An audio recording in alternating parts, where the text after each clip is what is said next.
And you are listening to another edition of Blewetts Blitz. Here we are, draft night, 11:25 p.m. Tonight's gonna be an interesting night. It's gonna be a good hour and a half, 2 hours. Hope you all have enjoyed the night. I think the Jets kind of redeemed themselves a little bit with the third first round pick they made of the night. Unscripted, unedited, all that stuff. Some whiskey flowing tonight. I think you guys know, if you've been watching my channel for quite a bit, right? Some people on Twitter, oh, you're a hater or whatever. You guys know how I feel personally about Bailey at 2 and Sadiq at 16. If you've been listening for a little bit, we'll go over the picks. We'll go over the first round. We'll go over plenty right now on this stream. Appreciate everybody watching. Appreciate all the comments. Appreciate everything. It's going to be a little bit wild. Again, cheers to everybody. Some whiskey flowing. Interesting night. Obviously, I thought the Jets would take Alrell Reese. Bet 100 on it that they would take him after hearing that Bailey didn't meet with the staff, didn't really meet with Glenn, mispronounced or just completely guessed the wrong name of Muji, who he called whatever else it was again. A little bit drunk right now, so I forget what the name was exactly, but it mispronounced Muji's name, called him the Cardinals GM name, didn't meet with the staff, didn't have the 30 visit. Didn't seem very enthusiastic about the Jets. So the last 24 hours or so, I really thought it was going to be Reese. Obviously, I thought it was going to be Reese the entire time. I like the versatility. I like the upside. David Bailey, like I said, has the highest pass rush ability as of right now. I don't know if he has a higher ceiling than a Reese, just because I think he lacks a little bit of lateral agility, the running game ability, and the bend. So he better be really clean with the technique. Obviously, 2 or 3 years older than Reese.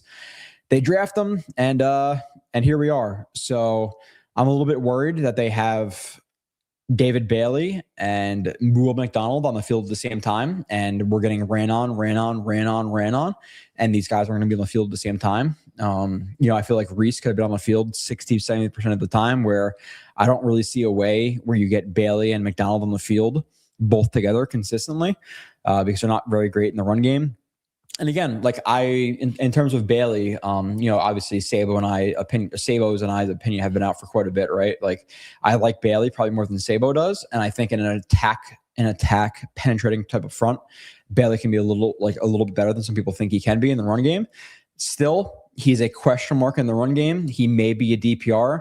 And typically speed rushers have either not either, but if you're a speed rusher, typically you have bend, right? Like, there's been some comparisons with David Bailey to Brian Burns, right? The difference with them as players is Brian Burns has lateral ability, right? So if he rushes the passer, right, he's rushing up the arc, the tackle oversets a little bit, he can cross his face to get a sack. If the tackle undersets him a little bit and he went to the outside, he could bend and to get to the quarterback. My biggest problem with Bailey is he doesn't have the best bend and he doesn't have the lateral agility. My third biggest problem with Bailey is watching him on film at Texas Tech, and I think you guys know at this point, like, I'm not going to come on this stream and just bullshit you guys. I'm gonna come with my honest opinions that I'm getting dunked on a little bit on Twitter, which is fine, right? Like, I've been having the same opinions for 4 or 5 months. I'm not going to change them. It's all based on film. There's quite literally people on Twitter who are like questioning if I watch film and if I just watch highlights, which is obviously ridiculous, right? But with Bailey, I'm worried about the lateral agility. I'm worried about the bend. I'm worried about him with McDonald. I'm worried about the run defense. So if they made this move just to be more productive in this year, it's obviously a huge concern. The fact they didn't bring him in for the 30 visit is also concerning, right? Like, you'd think if you're going to invest $50-60 million into a guy, it's somewhere between $50 and $60 million, you'd want him to meet the staff. You'd want him to learn the scheme, meet the owner, see the facility, and he didn't do any of that stuff. And over the last day or so, it was really evident to me that they're going to take Reese, because Bailey didn't remember Muji's name, didn't say he went on the 30 visit. He was talking about the Jets visit, and he was saying something to the effect of, yeah, I interviewed with a lot of teams. I don't really remember the Jets specifically. And I'm like, what is going on here? So I'm disappointed with the second pick, and it is what it is. I'd rather have Reese. I'm hoping Bailey works out and he can be a little bit more multiple than I think he could be in Aaron Glenn's defense. He's better in the run game. And he rushes the passer and he gets 10 plus sacks a year. Again, I don't know if that translates automatically. Past that, and I'll play some other highlights. You guys know how I felt Sadiq, right? Like, it's not a thing where I'm making shit up, right? Like I've been talking about this since October. I've done reviews of these guys, and you guys know it's not just for splash or anything like that, right? Like some people have been really quoting me recently. I'm like, oh, you're doing it for splash, but I put out the reviews, and you guys know how I feel. I said Sadiq would be a reach at 16, and you had Mekhi Lemon there, who I thought could have saved the draft for the Jets. You know, my dream draft pretty much was either Arvell Reese at 2 and a trade up for Tate, or Arvell Reese and Mekhi Lemon at 16. And I'm sweating there at 12, 13, 14. You have the Dolphins there. You have the Ravens there. You have the Rams there. I'm like, oh my God, like you really have Lemon, who's really going to make it right now. Like I believe he was 6th or 7th on my board, and he's sitting there staring in the face, and you take Sadiq. And listen, like I get it, the upside with Sadiq, but I'm going to be transparent here. Like, dude is 240. Yeah, he ran a 4.36, 4.39. But he had like 500 yards at Oregon. He can't block in line. He's 240. And a lot of his production came on like busted plays or wide open plays where like I didn't see the yak ability with him. I didn't see the route running ability with him. I didn't see the ability in the blocking games. You're taking a guy who is like, he's not big enough to be a inline tight end, and people will say, oh, well, he's in the slot and he's such a mismatch for linebackers. But for that to be the case, you have to be able to run routes, right? And he can't really run routes at this point. So he's pretty much a pure projection type of pick. And then what I liked is the last pick. Like I didn't love Omar Cooper, and we'll talk about it, right? Like I like KC Concepcion over Cooper, right? And Cooper went 7 picks later than KC Concepcion. So at least I was right with that, right? Take the L on Bailey. Take the L on Sadiq, I guess, over Lemon, even though I think if I polled Jets fans before this draft and I said, hey, Sadiq or Lemon at 16, I think legitimately 97%, 98% would have taken Lemon over Sadiq. So I'll take the L on that. But Simpson going top 16, told you guys, like he's better than you think he is, and he's going to be a great fit with McVay, and I think he's going to be a great guy to take over for the Rams. So when Tai Simpson's a top 10-ish quarterback for the next couple of years, at least I'll be able to dunk a little bit on that. But Sadiq over Lemon, man, that was severely disappointing because I was sitting there, I'm like, hey, listen, I don't love Bailey at 2, but like transparently, and you guys know it, right? Everything I say is recorded. I would not understand Bailey at 2 whilst be disappointed with the pick. And I am disappointed. So, but I understood it, right? Sadiq over Lemon. That was probably the worst pick, right? And you have Howie, not Howie Roseman. You have Ozzie who trades up you have Howie who trades up for Lemon. And so, yeah, it makes sense, right? Like a good GM from the Eagles is trading up for a receiver who should have been taken there. You have Sadiq who minus 600 yards, not nuanced as a route runner, not great with yak, can't block in line. So not thrilled with that pick. Concepcion went great, good for him. I thought he was the 3rd or 4th receiver. That's where he went. Omar Cooper, I felt he's a little bit overhyped at that point. I was saying it to my buddies, like, hey, let's at least trade up for Omar Cooper. I liked Omar Cooper. I like CJ Allen there at that point. So I think they'll take CJ Allen. Like I'd rather take Cooper over CJ Allen just based on positional importance and what the Jets needed, right? So I sit down, I'm like, trade up for him. It only costs for a 4th. You're getting 26, 27, 28. I'm like, trade up for him.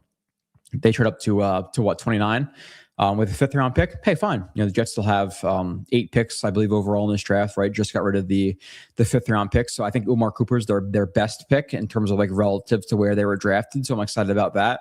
I have to watch more of David Bailey. I want to watch the other 7-8 games and really take an unbiased look at them because I watched those 7-8 games and watched them a little bit biasedly, admittedly. Kenyon Sadiq, I watched 5 out of 12 games, I believe, 5 out of 13 games or something like that. So I have to watch the other 8 games. I'm hoping they impress me more than the first 5 games did. And then Omar Cooper, same thing. Like I try to do a mix between watching guys where they're both productive. Like I would love to watch a game ideally versus a SEC team who was in a game where they're very productive. So I try to mix in, were they productive, was it a good team, right? And I felt like when I watched Omar Cooper, it was a lot of production versus very bad teams. So I watched the games that were versus good teams, and I wasn't in love with him. He was my receiver 5, and he was receiver 5. So I thought he was good value where he went. I think that was their best pick. But I'll be honest, I'm disappointed, right? And I'm, again, few deep, obviously, right? Quite a few deep. But I'm disappointed.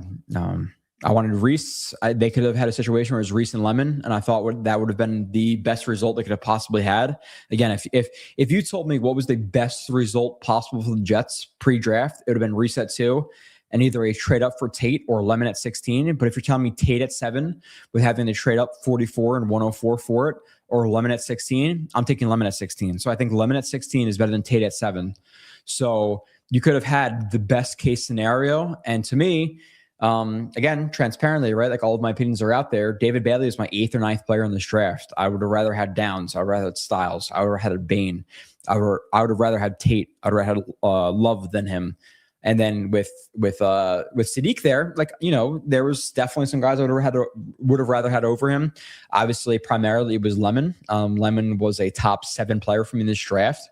And he was sitting there staring the Jets in the face, and I was screaming for it. They could have really saved their draft if they were draft Lemon at 16, and they went with Sadiq, who to me is pure projection. But let's look at some of the highlights at least again.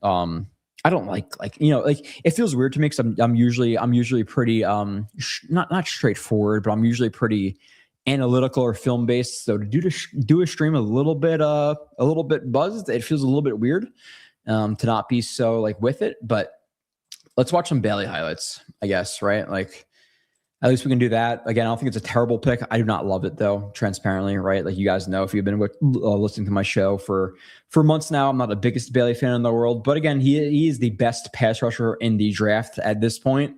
He has the widest variety of moves. You know what? Fuck it. Let's bring up David Bailey's strengths and weaknesses, right? Like, let's try to get positive for a second. So I'm gonna bring my Bailey in my notes. And it was funny on Twitter. It was like, you don't even watch ball, bro. Like, how can you just watch highlights on these guys and you don't even watch them and you're giving opinions? It's like, yeah, that's all I do. You guys know it. It's all I do is watch highlights. Whiskey. Cheers, everybody. So with David Bailey, and I want to go back and watch some of these games and watch it completely unbiased. I watch these games unbiased at the minimum. Houston, Kansas, Arizona State, BYU, and Oregon. I want to go back. I'm going to watch Ark Pine Bluff. That's a school he played. Arkansas, Pine Bluff, Kent State, Oregon State, Utah, Oklahoma State, Kansas State, UCF. I'm going to go back and watch them. These strengths I have for David Bailey. Giving you my full list of strengths and weaknesses, okay? Which is something you only get if you're a $3 a month subscriber. I'm excited to go into the chat too, by the way. Again, if you expect me to be the most smart and with it today, you haven't. This is your first post-draft night stream. Strengths that I have for David Bailey. Do I have the highlights up? Are they playing? I hope they're playing. They're not playing. Let's see. Video file. And Bailey, no. Do you guys feel comfortable that you listen to an idiot? Okay, here we go. Bailey highlight. Did I already play it? Okay, strengths. First step explosion, no doubt, right? 9 out of 10. 9 out of 10 in terms of first step explosion. I actually like Bailey in a three or 4 point stance more than a 2 point stance. So I hope to see him play with a little bit more with his hand in the dirt. I think he has better acceleration off that. Secondary explosion for Bailey is one of his strengths. I think Bailey's first step is very, very good. I actually think his second, third, and fourth step are better. He plays at 1.5 speed. Again, these are not edited. I'm not bullshitting you guys. These are my legit strengths for him. Plays at 1.5 speed. His speed overall, undoubtedly a strength, right? You can see that in the highlights. Plays with violence, no doubt. He's a violent player. Regardless if he takes the wrong gap exchange, he's quite literally admitted to him guessing and taking the wrong gap and hoping a teammate to cover up for him, which is fine. Also, with that, quickly, David Bailey is number 31. Do you know what Joe Blewetts' favorite number is? Do you know what it is? Eagle Fang, Tank for Ty, Peter, you motherfuckers. It's 31. So it's spoken to the gods. Aggressive hands, no doubt. He's aggressive with his hands. He's a good athlete overall, right? His explosion's there. His dip is there. The bend, the lateral agility, it's not something he's going to fix, but hopefully he could be really good with his hands. Variety in his pass rush moves, right? Double swipes, rips, clubs, long arms, bull rush, spins, ghost move, all there. So he's a variety of pass rush moves, which we like. Pass rush counters, he has that. Can't drop in the zone. Yeah, he did it some, and it wasn't terrible. High effort player, no doubt. Gets handed up passing lanes. Yeah, he doesn't get to the quarterback. He gets his hands up. Power through bend, which is actually something I forgot they had. So there's a positive, right? I'm not lying. There's in my phone. So I'm not bullshitting you. And this is taken on March 31st. So these are not adjusted to right now because they're right. I'm not just gassing him up, but power through his bend, which is a positive. Hit power, he has it on contact. Reads or tackle sets well. So mostly minus spin moves. I think he throws spin moves unnecessarily at times. Some good hand usage in run game. Sweet. Sets up good cornering with good footwork. Okay. So he'll stem guys a little bit. So he's good with his footwork on pass rush moves. Upper body strength. Sweet. Popping hands. Weaknesses. Can he get moved in the run game? Yep. No shit. Yes, he can. I'm not buying into Lee Juduzel saying that it was only his alignment. It was only his alignment. It was not technique or anything like that. No, he can get bitched in the run game. It is what it is. I'm not going to apologize. Inconsistent in setting edge. Yeah, we've seen that. Frame appears maxed out. Yep, he's got chicken legs and he's 250. I don't know how much bigger he's going to get. He's 22 years old. Can struggle to shed in run game even versus tight ends at times, which is a huge problem for me, transparently, right? I'd rather have Reese. I'd rather have Bain over Bailey, just because you cannot block a tight end with that versus them. And people underrate how big that is in terms of like having to bring a offensive lineman in or have a bigger set versus a D-end in certain sets versus, okay, hey, this D-end is Will McDonald. This D-end is David Bailey. We could crack block him. We could base block him. We can kick him out with a tight end. We can kick him out with a fullback. You're not doing that versus Reese. Not doing that versus Bain. So that's one of my biggest problems with Bailey is, one, you're playing with Will McDonald in the field at the same time. And they're quite similar, even though I do think that Bailey has a higher upside in the run game. But you could block Bailey with the tight end at this point, which is a little bit concerning because it gives the defense more variety in what they can do versus the Jets, where you cannot block Reese with the tight end. It's just not happening. Continuing on with the weaknesses. Can be over aggressive versus run, and he's quite literally admitted that. There's a video of him saying he's being over aggressive and hoping teammates took over for him. Can struggle versus zone read. Yep. Can struggle versus or can over pursue and run. No doubt. Needs to get more linear in bull rush, so he can rush a little bit high in his bull rush. Basically, there can throw untimely spins. Yep, his spin move looks effective, but it needs to be more. It needs to be more tuned up for the NFL game. Could work angles more with consistency as a rusher, so a little bit better of a rush plan. Hand accuracy, stacking run blocks with consistency, lacks strength in base, can vacate run gaps, can dance a little bit in the run, and can show stiffness. So my main strengths for him were explosiveness, pass rush variety, plays at 1.5 speed, tight, undisciplined versus run game, and lacks power in base. So let's watch some highlights of him. And then we'll get to the chat a little bit. We'll talk about the first round. We'll talk about this pick, the Sadiq pick. I like this pick. I understand more than the Sadiq pick. I'll be honest. Like this one, I thought, okay, I bet 100 on Reese making it at this point. Obviously, he went to the Giants at 5, which is terrible because I don't have to watch him. I'd rather watch him the Titans, multiple states away, or the Cardinals, cross country. But having to watch him the Giants is unfortunate. Cardinal Tate went 4, which I predicted in my mock draft with you guys. I thought Cardinal Tate was going to go early. He did. He went 4, which is about the beginning of where I thought he would go. And again, Cardinal Tate's a good fucking player. Simpson, I thought would be a first round pick. He went 14 or 13 or whatever it was to the Rams. So I think the hits this year were that. We're Simpson in the first half of the first round. We're Concepcion over Cooper, probably. But yeah, interesting. Interesting day. I cannot say I love the first 2 picks. I'm not just going to change up and glaze the Jets. So here we are. Let's hit the chat. Let's see who's in here. Oh, a lot of you guys are in here. Let's go. Eli, we need you, buddy. You guys know I'm not one to glaze up. The Bailey pick, I understand it. Obviously, you guys know I'm disappointed. I'd rather Reese than Bailey, and And I'll be honest here, like 1,000% transparency. And I don't think a lot of people give 1,000% transparency, but I will. There's a slight part of me that's like, I hope Reese is good and Bailey sucks, right? And again, full transparency. If you were to clip 5 seconds of that, then I'd sound like a douchebag on Twitter. Do it. I don't give a fuck. It happens all the time. Whiskeys and whiskeys deep. I'll admit that.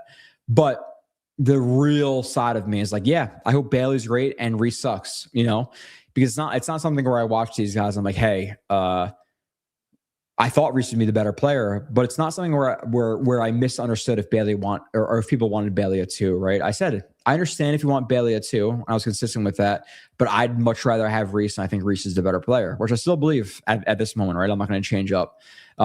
So understand that Bailey pick, disappointed in it.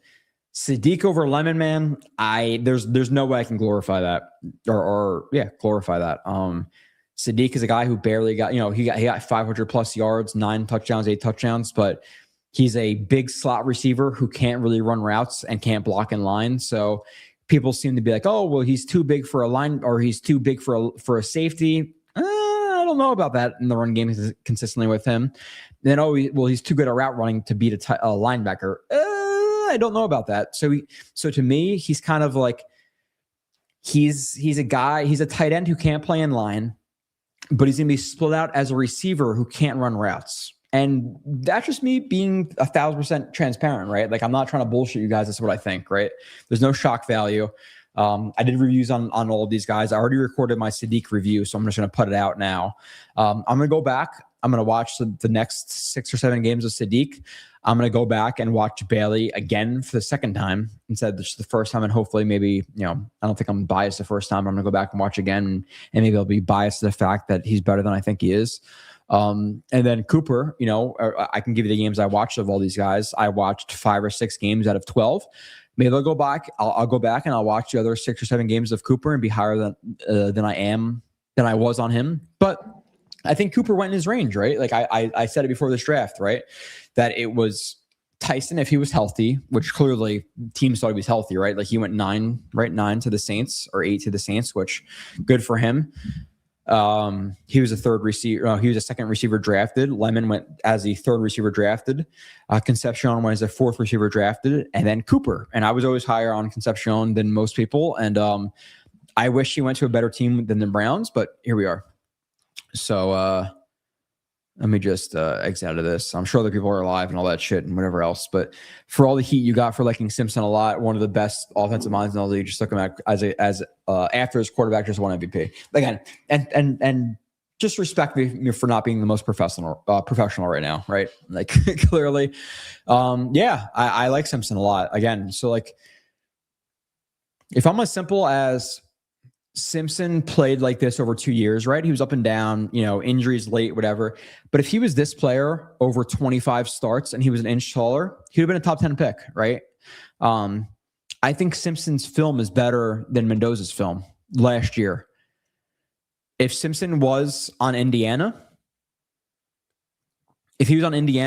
I think his film is better than Mendoza. But then you have to consider, okay, Mendoza has more starts. Mendoza's taller. Mendoza weighs more. But purely based on film, not seeing height, not seeing weight, not seeing starts, Simpson was a better quarterback than Mendoza. Shit on me if you want. It's fine. I have all of my reviews out there. All of my reviews out there. It's not based on 10-minute highlight films. Tank for Ty knows that. I put the plays out there. I think I think Ty had better film than Mendoza in 2025. I'm not trying to hot take it. It's a real take. And again, like new people here, whatever, you're following me from the Jake Asman show or randomly on Twitter. Yeah, I'm a hot take guy. The thing is, I don't give a fuck. Like I've been here for probably 10 years. If you've been following me for that long, you guys know I'm as transparent as it gets with all my takes. So yeah, I like Simpson a lot, and him going in the top 16, I think is a win for me. And I'm trying to win or lose or anything like that, but I'm being completely honest here. If you're telling me Simpson versus Sadiq at 16, give me Simpson. Sadiq or Omar Cooper at 29, 30, whatever. I legitimately don't even know what it was, 29. Give me Simpson. So I like Simpson more than other people did.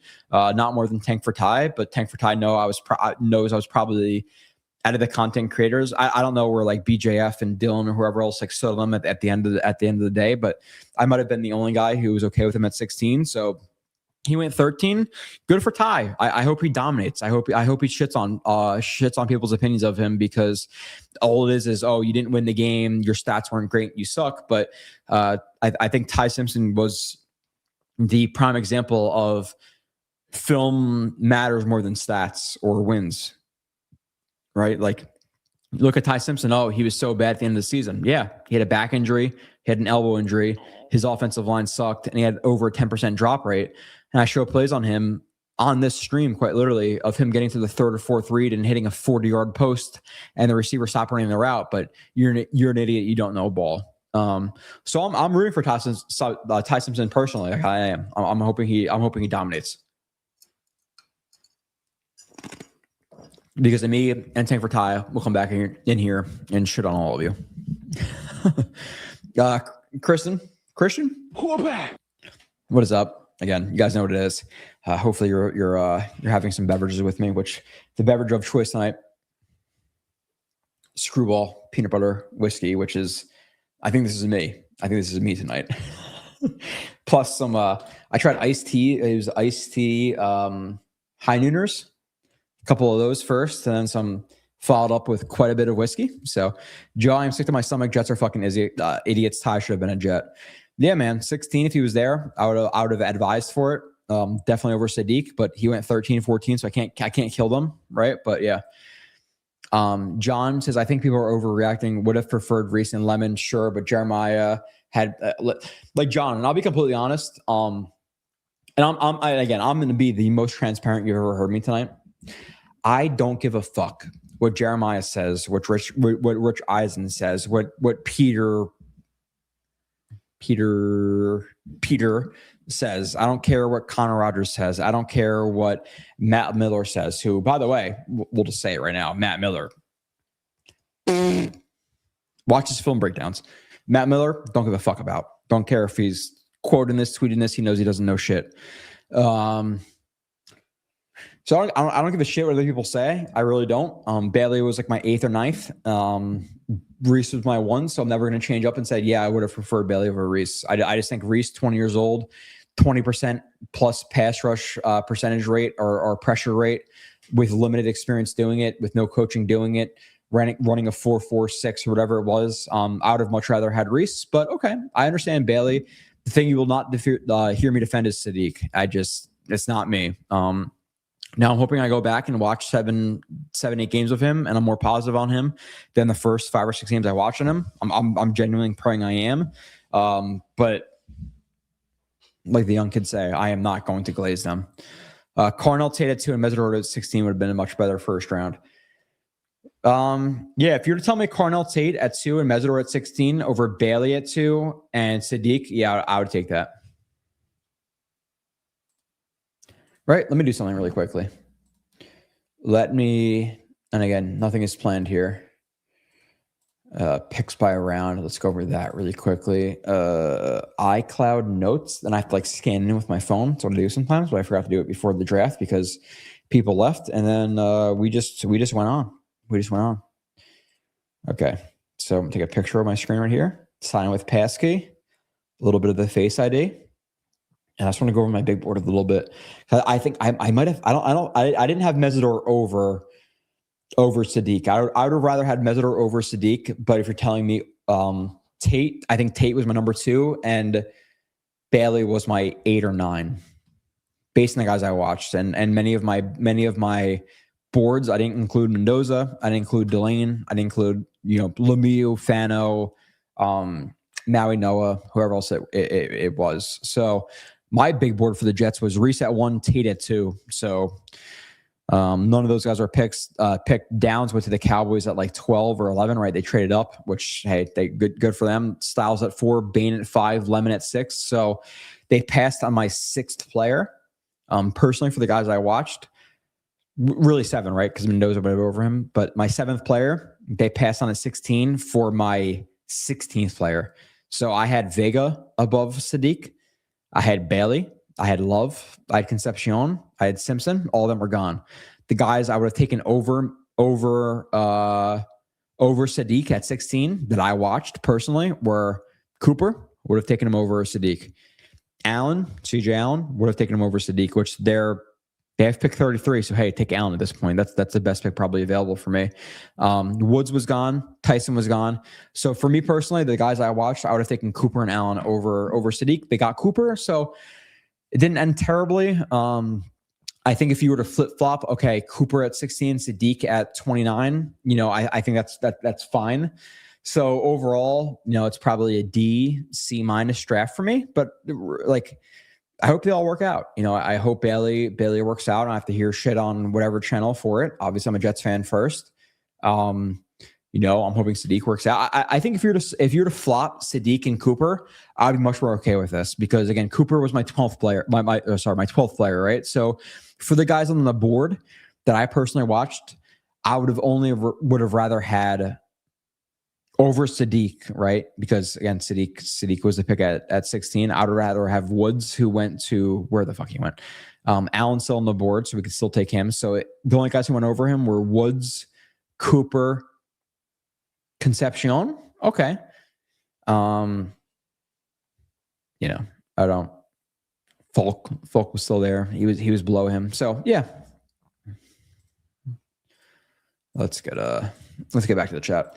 Is this happening or is Blewett still hammered? Oh, well, I tell you guys every year, literally, there's only one draft I'm super, or there's only one stream per year that I am super unprofessional, and is this one. So whatever you have questions on, whether it be football or life, we are answering them today. Unfortunately, I have to wake up in 7 hours for a 2-year-old, but here we are. It doesn't matter. F grab trade. Yeah, like, listen, I'm not happy. It's probably a D. I can tell you right now, like based on who was available, if they were to draft, Reese, Lemon, and let's say in some world they traded up that 5th round pick for CJ Allen, that would be a A- draft for me. Instead, they took Bailey, they took Sadiq, they took Cooper, a D+, a C-. I'll be honest, that's what it is for me. So let's pull up some Sadiq highlights. I didn't make the longest highlight of him, honestly, because there was not a large sample of highlights to make here. I think he could be a little bit of a move blocker. He's willing. He's not inline. He's not an inline blocker.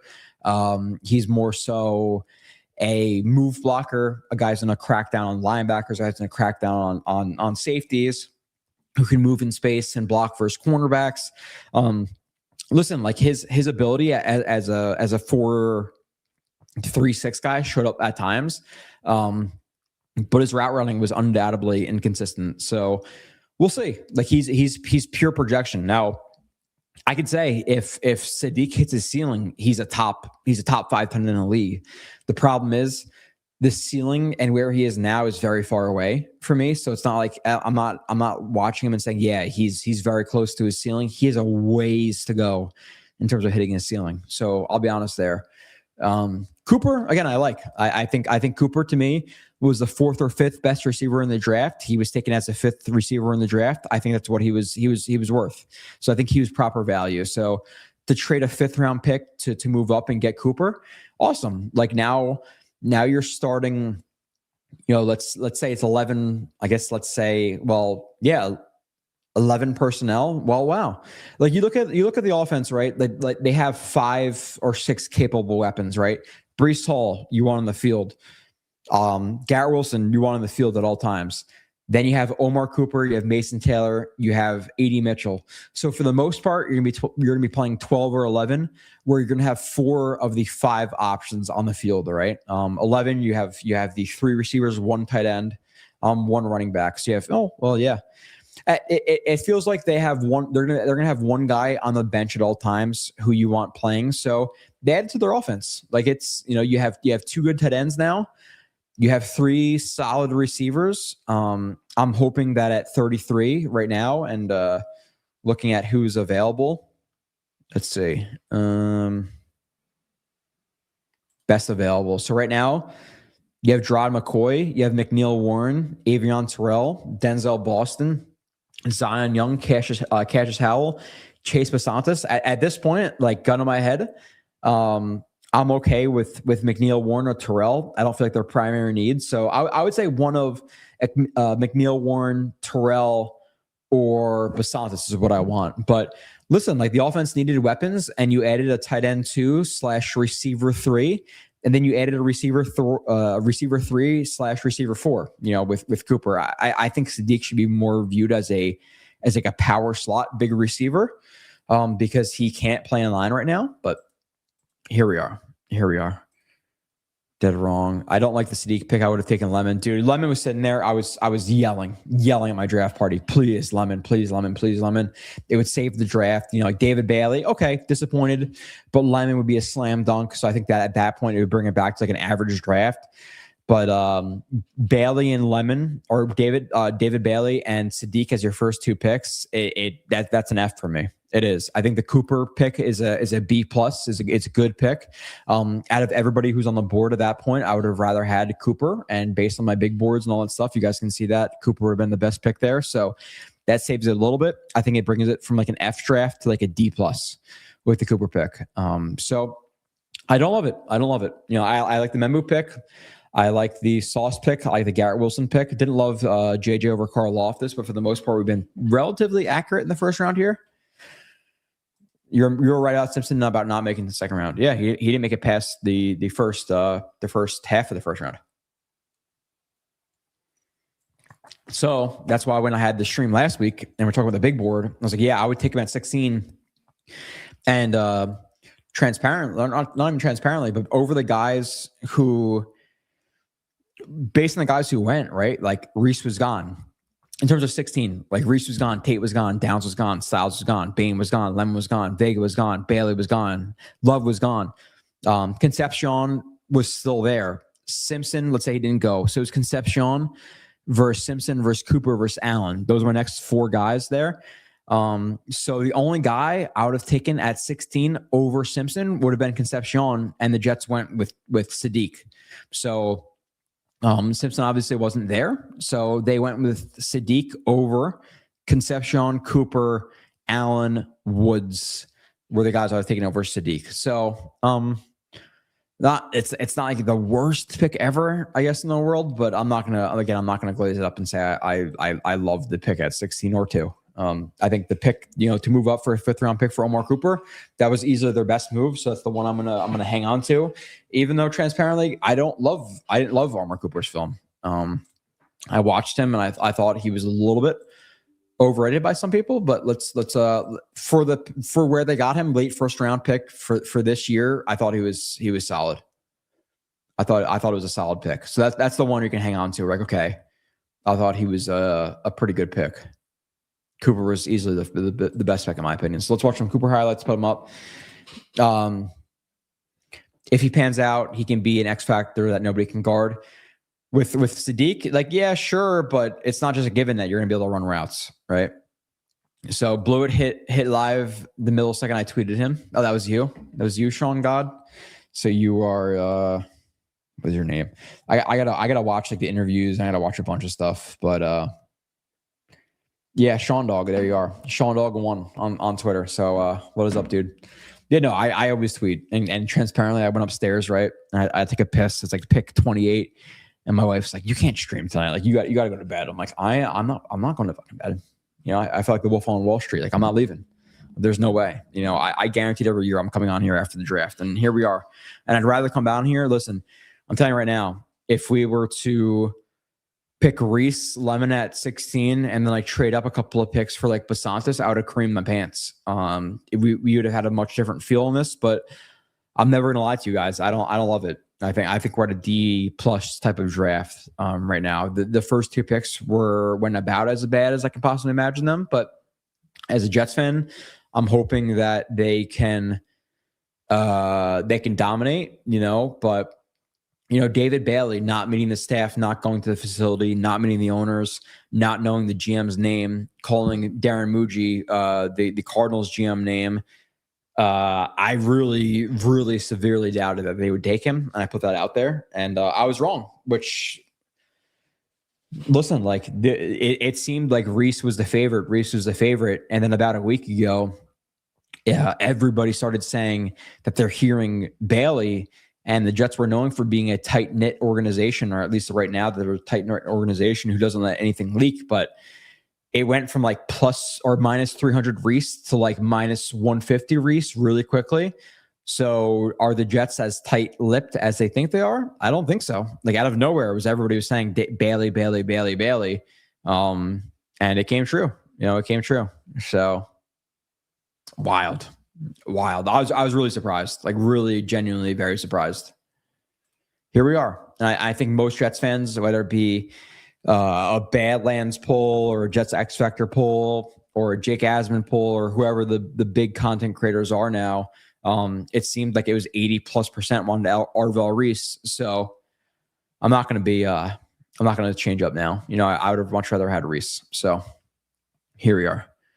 If I saw the Boston name after the trade up, they'd have sent me to the early grave. Yeah, at least they got Omar Cooper, right? I'm not a big fan of Boston. I think my absolute worst case scenario, like living in the world of realism, would have been like Bailey at 2 and Boston at 16. So at least they didn't take Boston. I don't know. Rob D, is McDonald getting traded? That's one of my biggest problems with this man is just McDonald got his 5th-year option picked up. He's in his 4th year now. I don't know how you play David Bailey, who, listen, let's be as positive as you want to. David Bailey was subbed out of run situations at Texas A&M last year. Texas Tech last year. And his 3rd year at Stanford, which, hey, kudos to him. He graduated in 3 years, 4-year thing. He graduated in 3 years. So clearly he's smart, but his 3rd year playing at Stanford, he played less reps than he did, I believe, in his freshman and sophomore year. If not just it could have been his sophomore year, but he played like 70% of the reps his sophomore year. And again, do not quote me the numbers right here, but somewhere right around like 70, high 60s, mid 60s. And he went down like 45. So you're talking about a sophomore who then reduced reps in his junior year because he couldn't play the run. Transferred to Texas Tech, still didn't play some run situations, and now he got thrown off the ball quite a bit at Texas Tech as a run defender. Now he's going to play in the NFL in the run game. Man, like I hope they really have a good role for him on the outside, where he's only going to play like the D gap and play to the outside. Because if he's 2-gapping one playing like a gap and a half, I don't know how it's going to work out. I just don't think of the best technique. I don't think he has the best base. Truly, I'm like genuinely surprised that he's the pick. But here we are. Could have had Reese and Lemon. Yeah, that would have been it, man. Reese and Lemon, I would have been on here with a much different attitude.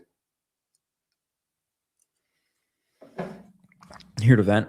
Yeah. It is what it is. At this point, either they work out or the Jets win 2 games and they have 3 first-round draft picks and Mike Tomlin. Like I get the hype for Muji, right? Stevens, obviously not the best signing in the world last year.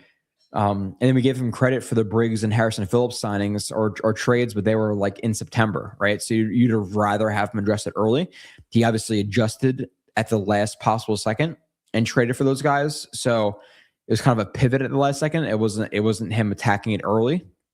But I like Muji. But again, I'll be honest, man. Bailey Sadiq was about the lowest rung of what I hoped for. Right?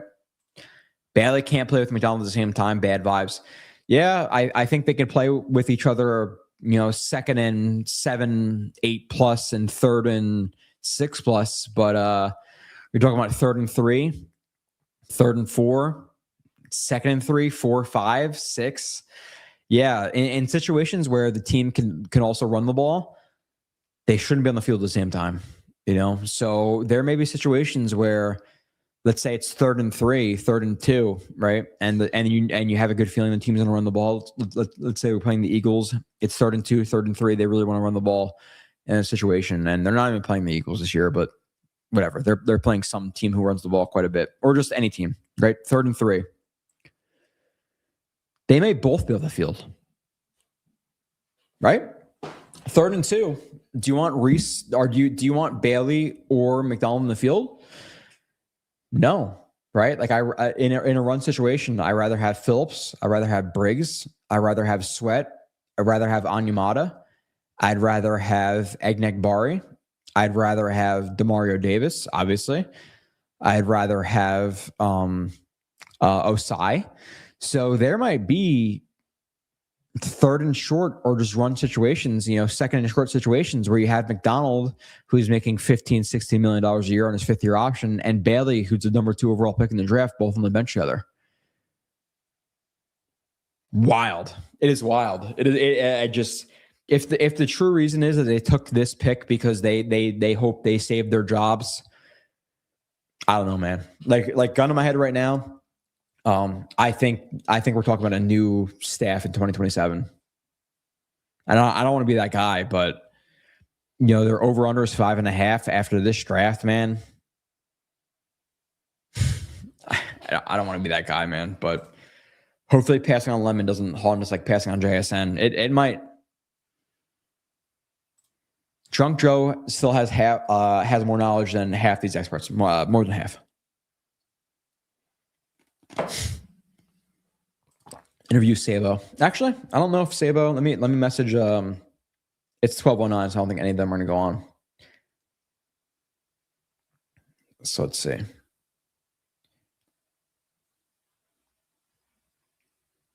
I just messaged them both and said, "Coming on." Interview Sabo. I think Bailey, McDonald can work when Osai, Sweat, Onyemata inside, and Davis Sherwood to help them on the outside.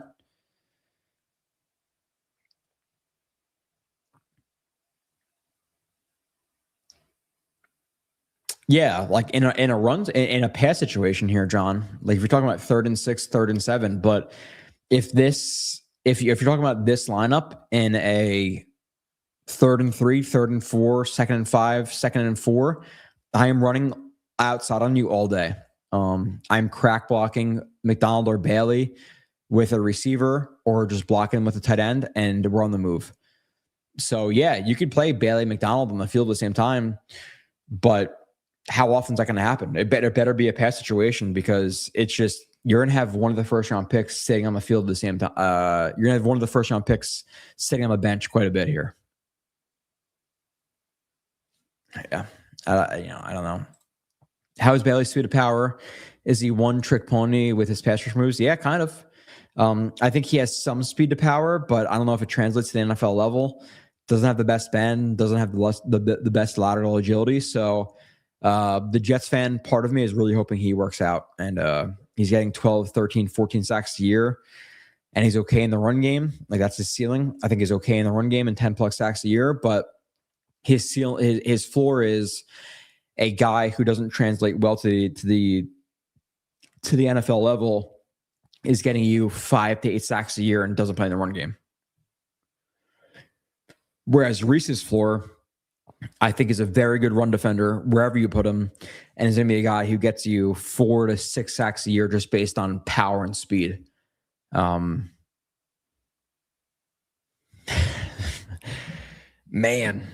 I can't believe they did that. I really can't believe they did it.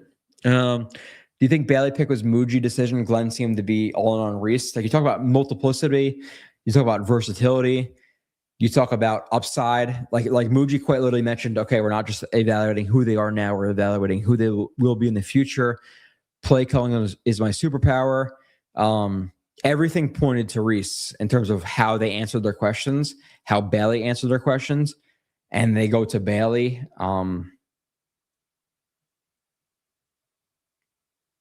Like the analyst part of me wants Reese to work out and Bailey not to. Jets fan part of me, which is the primary part of me, wants Bailey to obviously dominate. And I just don't think that Bailey has as high of a ceiling as Reese, right? Bailey, his best case scenario, I think he's an 11 to 14 sack guy, which awesome. And is a guy who is mediocre at the very best in the run game. Whereas Reese, his ceiling is a guy who is elite in the run game and is a guy who can get you 13, 14, 15, 16 sacks in a season. So Bailey's ceiling doesn't touch Reese's ceiling, in my opinion. My biggest problem with Bailey as a primary speed rusher is he lacks lateral agility and bend. which are the second and third most important traits for a speed rusher. So his technique better really, really clean up for him to be a really good pass rusher. And again, my primary issue, or one of my other issues with Bailey, is minus the lateral agility and the speed to power, the bend. Well, actually, I guess lateral agility, speed to power, and bend for Bailey. My fourth biggest problem with watching him is that I thought a lot of his wins were based on the offensive tackles not being able to keep up with their feet and them shooting their hands quickly. I saw, based on my film study, when I watched Bailey, if guys can match his feet and they were kind of patient with their hands, he struggled because so many teams he played, Kennesaw State, Arkansas, Pine Bluff, whatever it was, he was so much better than the tackles that they had to shoot their hands immediately. And he kind of based his whole game off of, okay, the tackles are shooting their hands quickly. They're shooting their hands quickly. Let me beat them. But when he played Fano, when he played Lemieux, when he played some better tackles, the hands didn't come as quickly because the feet were better, and he struggled. So doesn't have the lateral agility, doesn't have the bend, doesn't have the power. When he had to be more patient with the hands, he wasn't as good. So I think for you to say that Bailey's going to be some 10+ sack guy automatically in year one is horseshit. Gun in my head right now, he's like 8-9 sacks. And he's more of a DPR in his first year. So there we are. Could have had Reese Lemon and they screwed up. At least they screwed the Bills out of Cooper. Yeah, I don't know. Joe is sad, so I am, because I am bummed with the draft. Yeah. Looking at the. Let me just see here. Share screen. Let me see. Window. Oh, best from that. I don't want to see this. Let's see. Rounds. One. Yeah. So Mendoza, no surprise, right? Bailey, a surprise. Love, not the biggest surprise in the world. I had him going 4. I think I had him going. I think I had Bailey going. I had Reese, Bailey, Love, Tate. So it went kind of in a similar order. Love, Tate, Reese instead. Delane, a little bit of a surprise with the trade up there. Sony Styles, good pick by the Commanders. Jordan Tyson, hey, by all means, he played like 40% of his college games. Top 10, sketchy in my opinion. Fano over Maui Noah. Okay, didn't expect it, but also transparently, I didn't watch Fano. I didn't watch Maui Noah. I think it's straight up from the Cowboys to, I believe, the Dolphins for Downs. Excellent pick by the Cowboys. I think it's probably the best pick in the first round was the Cowboys at 11. Proctor, Tai Simpson, top 16. We predicted this, right? We talked about in the mock draft. I said Vega was the most Ravens pick in the world, and that's what happened. I predicted Falk at 15 instead of Bain, but I predicted Deanne, and obviously Deanne went there, but I did not expect Bain to be there. So hell of a pick. That's an excellent pick right there. Bain to the Bucks, awesome pick. I think Downs and Bain were the best 2 picks of the first round. 11 and 15. And Blake Miller, okay, a little surprising reach. I think this is the worst pick of the first round probably. Is Caleb Banks at 18. My God, the guy is huge and he has foot problems. Okay. That is super sketchy. He was like low 40s, 50s type of player in most systems. Lemon, Howie Roseman, a smart GM, trades up for a good receiver. The Jets should have taken this guy at 16. If it was Bailey, Lemon, and Cooper, I'd have a much different attitude. Tackle from Arizona State, not surprising. I had him a little bit later than that, but a good pick. Mesidor I had to the Cowboys at 20, so good pick. Lawrence, didn't expect it, didn't watch him. Concepcion over Cooper. Again, I called that one. That's how I had it ranked. Thiemann, good pick. Rutledge, surprising. Chris Johnson, not surprising. Lemieux, not surprising. Woods, not surprising. Cooper, not surprising. Falk, good spot for the Titans. Then in Price, a first round running back is wild for. And like literally, I'm asking, has there? And I would severely doubt it. I would bet quite a bit of money on this. Has there ever been 2 first round draft picks at running back from the same team? No, there's no way. There's no way that's ever happened. So that is a shocking pick. I would say Price at 32 is shocking. Rutledge at 26 is pretty shocking. Lawrence at 23, relatively shocking. But transparently, again, I didn't watch Lawrence, so I don't know. But Man. Now Glenn is trying to sell us as power and long arms as Bailey is wild, lying to us. Like this makes us lose faith. Yeah. I don't know, man. Ooh, that whiskey's getting warm.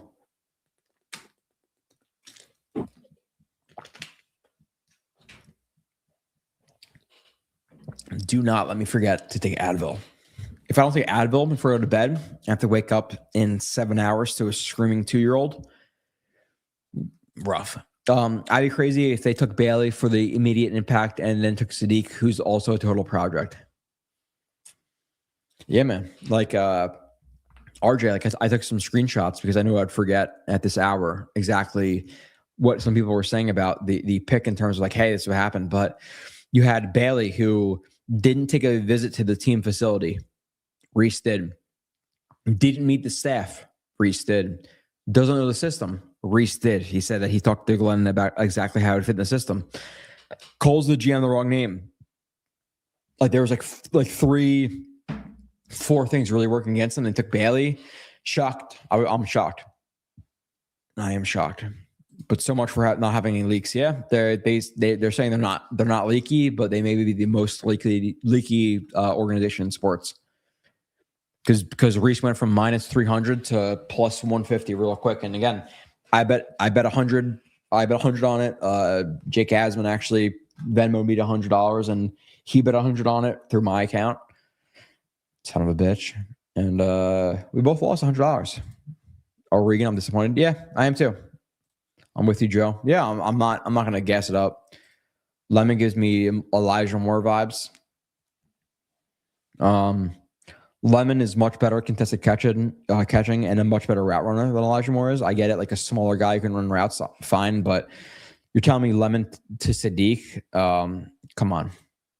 Again, Lemon and my overall board, Lemon was my 5th player, and Mendoza wasn't factored into this, so acknowledge that. And again, I didn't watch all the tackles. The only offensive lineman I watched was Vega.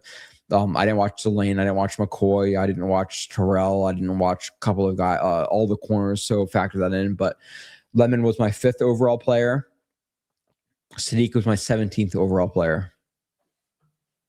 So based on who was there at 16 when the Jets picked, I would rather have Concepcion. He went. Allen didn't go yet. Woods, he went after obviously Sadiq went. Falk went. So, I'd rather had a couple of guys over him, but here we are. Reese and Lemon were both there. Yeah. Man, if they were to go Reese and Lemon and they traded a 5th round pick up and they got like CJ Allen or Basantis or Pregnon.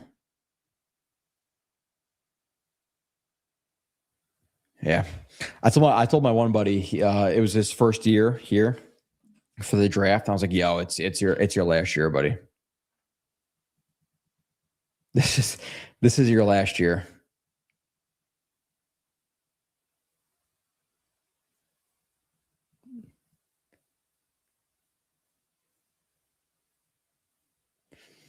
And I agree. Like I agree with some people.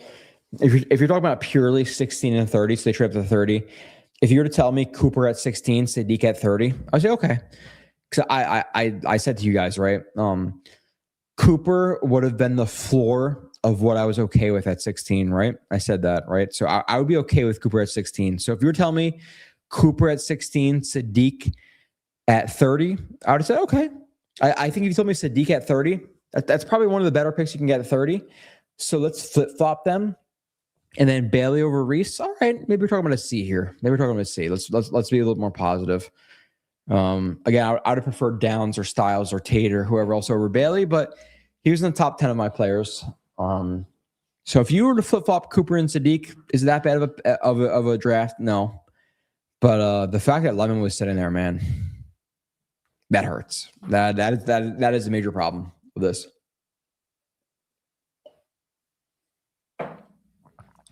Ooh, that might be it for the whiskey. You're right.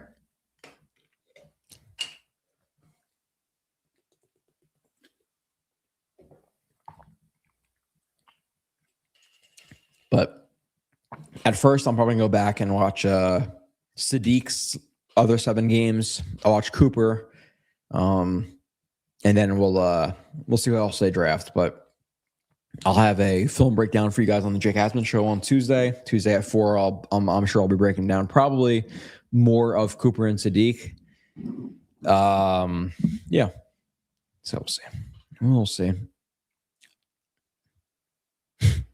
Harold, I thought the same thing, dude. Like I would have much rather had Reese go to the Cardinals or to the Titans, but the fact we're going to watch Reese with the Giants. Listen, I'm hoping Bailey could be great. I'm hoping Bailey can be better than Reese. And I've said it, like I think Bailey is a good player. I don't hate him as much as Sabo, but I would be lying to the fact if I wasn't disappointed. No doubt about it. So I think there's some things that should be, if you watch film, it's like a thing where you can notice some things that aren't in the box score, tackles for loss, or pressures or QB hits that are important but not necessarily tracked. Holding your gap, forcing cutbacks, things like that Reese did that were not, again, on the stat sheet that people didn't account for. So I think Reese is the better football player, but here we are. Let's see. Sabo just liked my tweet, so I'm going to text Sabo because now I know he's awake. Right? Don't be a bitch, Sabo. Right? Sabo can be soft. Let's admit it here. Right? He can be a little soft. The irony of Sadiq pick is that he's raw and a project, which is what people said he wanted to avoid. Yeah, we could have went Reese, Lemon, Cooper. Can you imagine, dude? Or even like honestly, if you were to tell me Reese, Lemon, and then 28, 30 came, whatever it was, I would rather at that point, if they went Reese, Lemon, I would probably take Sadiq over Cooper at that point. So Reese, Lemon, Sadiq, or Cooper. Oh man, that'd have been awesome. That'd have been awesome. I think if they went Reese, Lemon, I think Cooper would have been over, or Sadiq would have been over Cooper. I wasn't that far apart on those guys. So I don't know if I want like receiver 3 or 4 in the first round, right? Like I can understand receiver 2, first round, Alec Pierce, $29.5 million to be receiver 2 with the Colts. Even as receiver 1, but he's more of a receiver 2. Fine. But if you're going to draft, you have A.D. Mitchell you traded Sauce for. You're going to add a receiver 3 or 4 with Cooper in the first round. Probably not. So I would have taken Sadiq over Cooper at that point if you drafted Lemon at 16. But yeah. The biggest hole in the Jets last season was wide receiver 2, and they just addressed it twice. Sadiq is kind of a hybrid tight end receiver. Yeah. I think as a pass catching threat, he's probably your 4th guy at this point, right? I would hope that Cooper would be over him. Wilson, A.D. Mitchell, Taylor, Brees. Yeah. The only thing about Cooper is like people are like, oh, he's so big, he can play in the slot, he can run routes. The problem is he can't really run routes. Right. And in terms of blocking. Let's see. Fuck it. I'm not going to share negative plays. I don't want to do it. I have quite a bit of negative plays of Sadiq in line. I don't want to do it. Like I don't want to shit on our picks right now, but he's kind of a big tight end. He's a big slot who can't run routes. So projection, but maybe I'll watch the interviews and I'll get gassed up.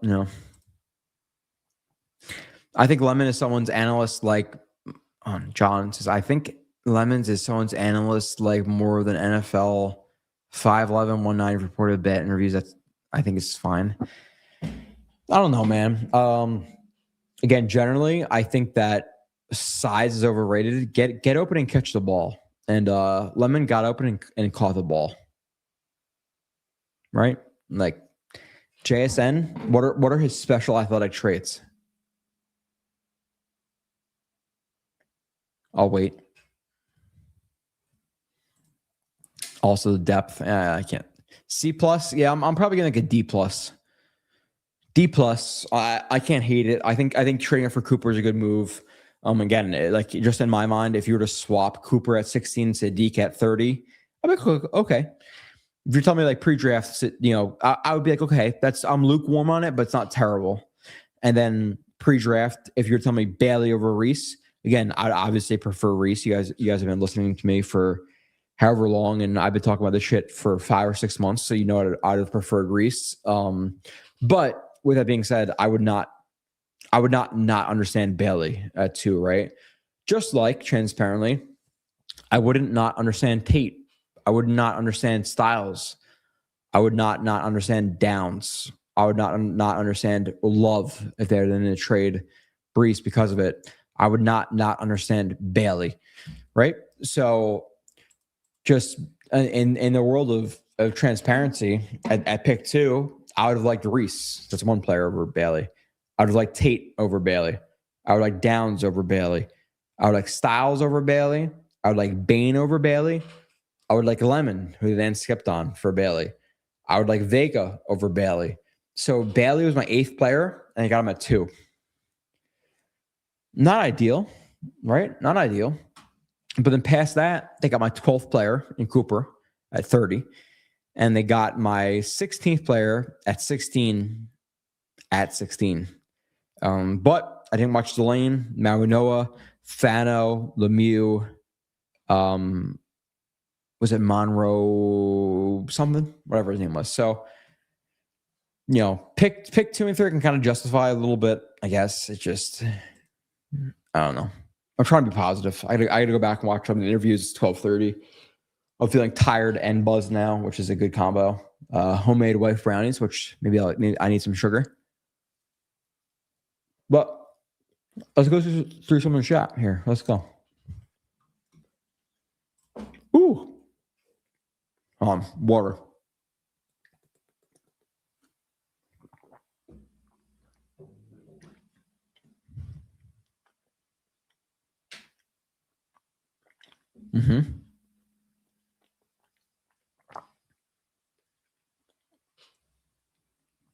Reese, Lemon, and Cooper. Oh yeah, love a piece.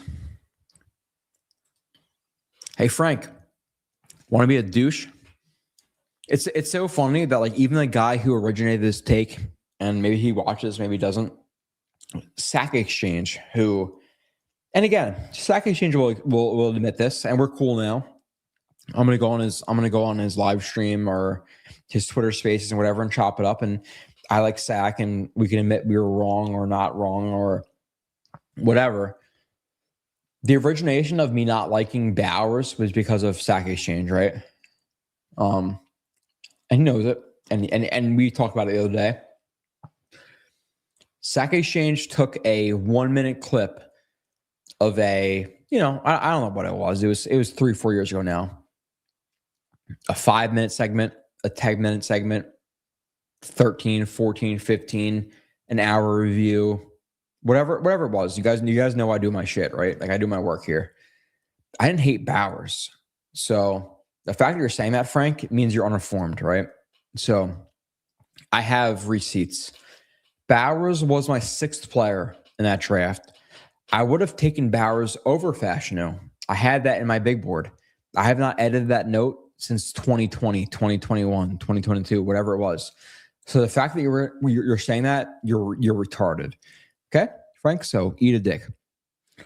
With Bowers, I quite literally admitted that I watched his last season. Was it his red shirt junior, red shirt senior, junior, senior year, whatever it was. I watched that season, and I said, literally, that I did not watch his prior season. In his prior season, I heard that he was much better with contested catches. That was one of my biggest concerns with Brock Bowers, was his contested catching in his last college season was not great. By the way, it wasn't that great with the Raiders. I know we had 2 or 3 really nice ones, but past that, they were inconsistent. I said that I had limited information. I said that Apparently, his last season was better than this season. So I admitted all of my shortcomings in terms of the evaluation. And with that being said, he was still my 6th overall player, and I would have taken him over Fashanu. So you're saying that I wasn't high on Bowers, but he's my 6th player in the draft. And was I that low on Bowers? People act like I was as low on Bowers as I was on Neal, which is bullshit. So Frank, you can suck a big fat one.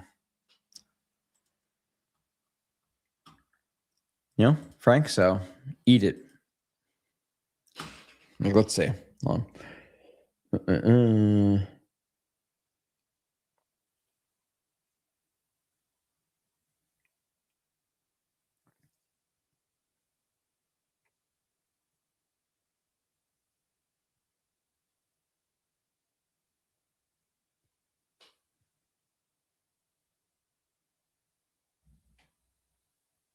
Okay.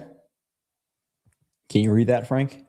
He's my 6th overall player, and he was over Fashanu. So, yeah, I hated him. My 6th overall player. I brought up questions about my 6th overall player. Wow. You hate him because you bring up questions.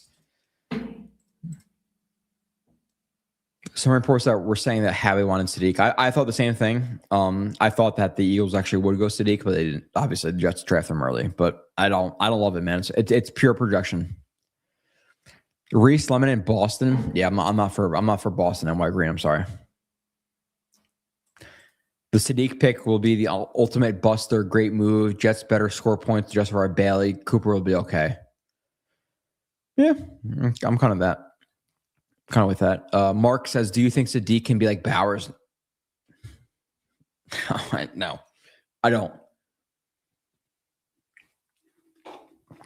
If Bowers in this class, he's a top. Yeah, I think he's probably in the same range. I think if Bowers is in the class, he's probably 4, 5, 6. Whereas Sadiq was my 16th player. So no, I don't think he's as good as Bowers. Not even close. I would have taken Loveland over Sadiq. I would take Warren over Sadiq. I would take Bowers over Sadiq. So, yeah. This offense now has no weakness at any position. Well, they have a weakness at center because Josh Myers is still a center. So they do have the weakness. I wanted to drink what Joe is drinking. Gotta forget this messy first round. Here we are. That's what I've drank. Was up to there? Now it's there. Plus, I think a Miller or two. One of the little ones. I don't think there were 8 or 12. They're probably 8s instead of 12s. I think 1 or 2 of those, and then some which I've never had before because I don't really drink a lot. Is the iced tea High Noons. Legitimately, I only drink Jets games. And then randomly at the dinner, which me and my wife are going to dinner tomorrow because it's our 5-year wedding anniversary. But I go to dinner with my wife probably once a year now because I have a 2-year-old and a 3-month-old, so we don't really go out. But yeah, first time drinking and more than 3/4 of a bottle of whiskey. Yeah, it is hitting, man. It is hitting. At certain points, I'm doing this. Am I really streaming right now? You guys can tell, right? My eyes, I could barely read some of these drafts or some of these things. Jeff's gonna draft more in 2027. Sure, okay. If Simpson and Moore both came out this year, I'd rather take Simpson than Moore.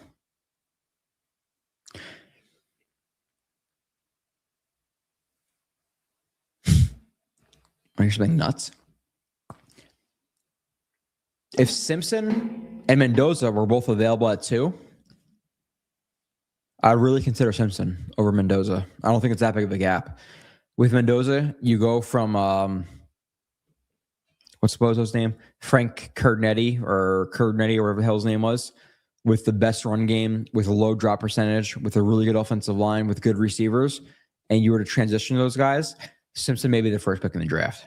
I think they're that close. I don't think it's a thing where Mendoza here, Simpson here. I think it was Mendoza, Simpson, this big, that big. So in my world, if you're taking Simpson over Mendoza, I don't think you're crazy. And people might think I'm crazy with that. Keep riding the fucking flock. Keep riding the flock and believe what people tell you to believe. Because most people, that's what it is. Mendoza. But you just believe Todd McShay or whoever else it is, and it is what it is for the most part, And like guys, I respect, right? Like, and this is why you shouldn't listen to my opinion. You shouldn't listen to GJ's opinion. You shouldn't listen to BJF's opinion. You shouldn't listen to Todd McShay's opinion. You shouldn't listen to Brandon Thorne's opinion. You shouldn't listen to Steve Smith's opinion. Form your own fucking opinion, because nobody's ever right? Brandon Thorne, who I respect a lot as an offensive line guy, and I think he knows more than I do on the offensive line. He had Evan Neal as his number 1 overall prospect in the entire draft. Maybe it was not number 1. It was number 2 or 3 minimum. I'd have Evan Neal as a top 3 round prospects. Okay, so Brandon Thorne, who I respect quite a bit, had him as number 1 in the draft. I have him as a 4th round prospect. So don't believe me. Don't believe anybody. Don't believe anybody. That's what I'm saying. So I'm not here high and mighty. Believe me over anybody. If you believe me without other opinions, then you're a fucking fool. Is that okay? Is that okay to say? Now, on top of that, if you're listening to WFAN or ESPN over me or Thorne or Coach A or Coach Vass, then you're really a fucking bozo. I'm sorry.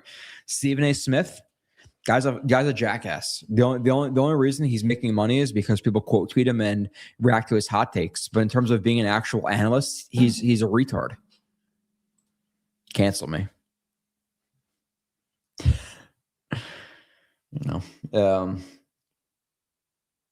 Yeah. Imagine we got Reese and Lemon, then we had 2 second-round picks. Yeah, just unleashed. I'm with you, dude. I'm with you. If you're telling me Reese and Lemon, and we still have 33 and 44 right now, man. Can Taylor play with Sadiq on the same field that can Bailey play? Yeah, and that's you know what you're getting to. Slow runner 14. You know you're getting to. 12 personnel, if you're asking Sadiq to block in line,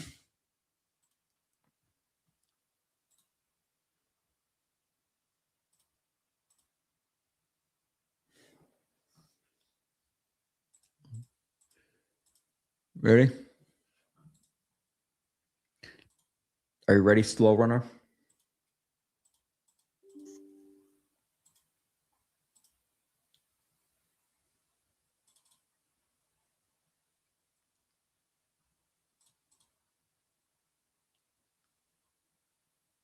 Of course, this is going to take 25 seconds to load because it always does. For whatever reason, the first video I bring up always takes 20 seconds.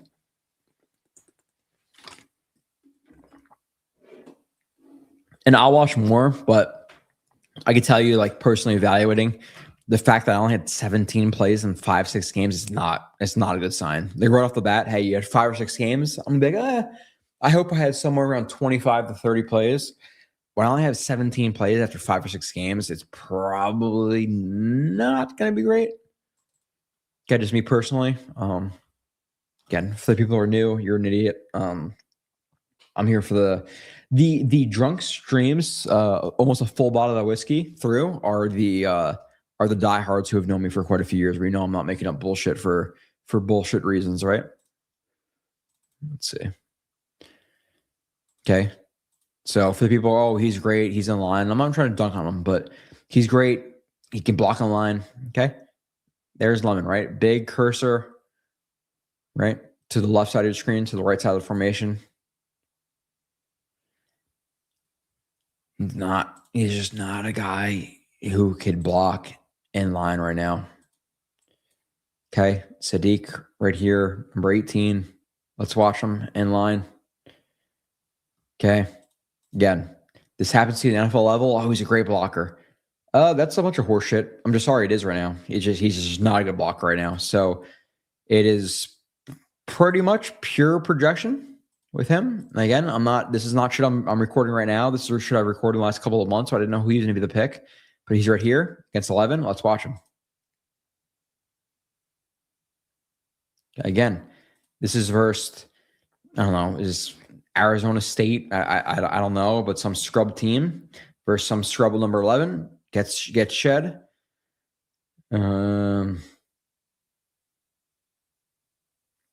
Okay, the rest of it's solid, but I don't know, man. I'm hoping for the best, but legitimately, I'm expecting the worst. Coach G, Reese is going to play off-ball linebacker with the Giants to the position he played in college, not the edge rusher people were expecting. Yeah, I'll disagree with that right off the jump. Right? If he was going to play off-ball linebacker, he wouldn't have been drafted in the top 5. The cherry on top, Joe's podcasting under the influence triathlon analysis, mega vegan. Yeah, dude, it does feel weird. Like I'm clearly slurring. I'm clearly drinking. So it feels weird to be like the guy who's usually here. I try to be here for the most level-headed analysis, and I'm hammered drafting or talking. But here we are. It happens every year. You get unfiltered takes. Ask me about Taco Bell versus Chick-fil-A. I'll give my opinion. You know. The only thing I could say is Chick-fil-A has been disappointing recently. Which, do I feel like getting food now? I don't know. What's available? Looking at consensus board, Bailey, Sadiq, Cooper at 216 is still pretty good. Are you on the news or something? What's up with you, John Conflipple? Glenn and Muji going to be far at the end of the year. These picks don't produce instantly. Yeah. If you're going to draft Bailey, man, at 2 over Reese, he better I don't want to be that guy, but if Bailey has less than 6, 7, 8 sacks this year, I'm going to be on a veteran store. So man, I don't want to be negative on the Jets already, but these guys better fucking produce. I'm telling you right now. Quarterback.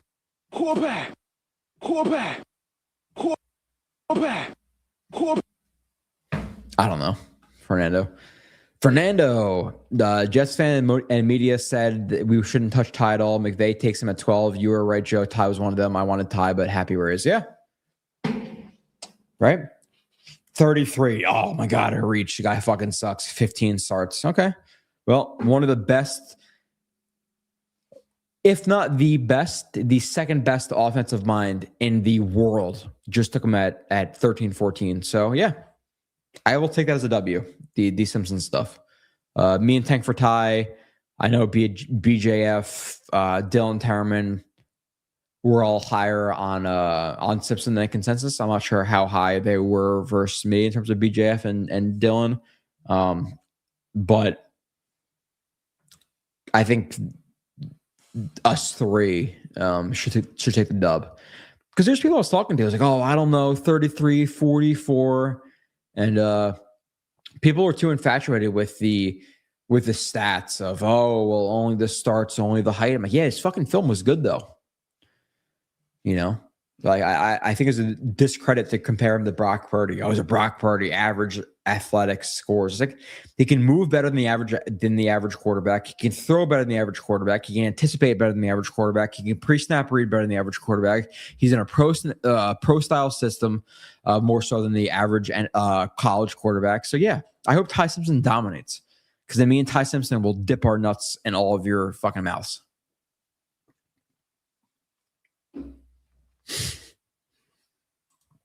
Not really. I don't roll that way, but I would like to. I heard S and if. I heard the S and it was fucked. I don't know this. Get ready for Drew Lock tomorrow, guys. Yeah, we have pick 44. I'm hoping at this point to guard. You know, keep going offense. If you told me the next couple picks were guard, tight end, solid. I think at this point, you know, you got your receiver, you got your tight end too. I'm hoping they had a guard. It's the next biggest need, a guard or a safety. But I think Halsey went, right? I don't know. Very weird that Frank. Yeah, but the problem with this slow runner is Frank Reich and Bailey never crossed paths at Stanford. Frank Reich left before Bailey was there.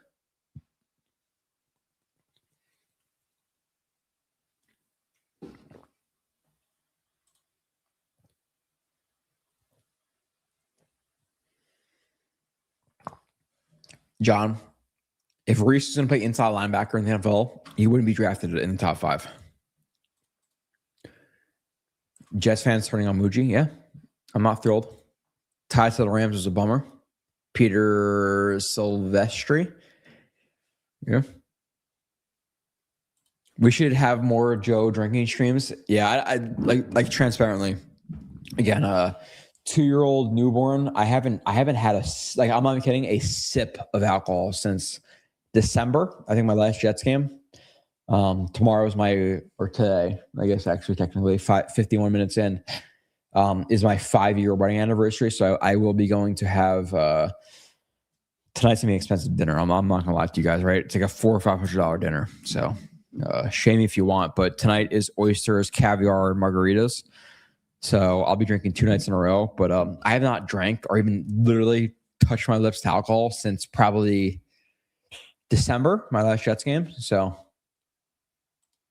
Friggle D, Joe, we love you, man. No homo. I love you, Friggle D. Homo. I wanted Tai in the worst way, man. Yeah, Tank for Tai. Listen, you were the forefront. I was probably second on your train. You tell me, Tank for Tai. Are you still in here? 1251. You tell me. Who was number 2, 3, 4, 5 on your train? Who was number 2, 3, 4, 5? Was I 2? I hope I'm 2. Because I glazed him up. Oh, he sucks. He's not a 33rd overall pick. Well, eat my ass because he was. Jared Verse. I don't know enough about Jared Verse. Joe, at least you're hopeful. Your boy Sabo has a video calling Bailey soft and disciplined, classless. Undisciplined, yes. Soft, no. I don't think he's soft. I think he lacks power in his base, and I think he's undisciplined. Though I think he's soft, I don't hate Bailey as much as Sabo does. And you guys have known that, right? I haven't been bullshitting you.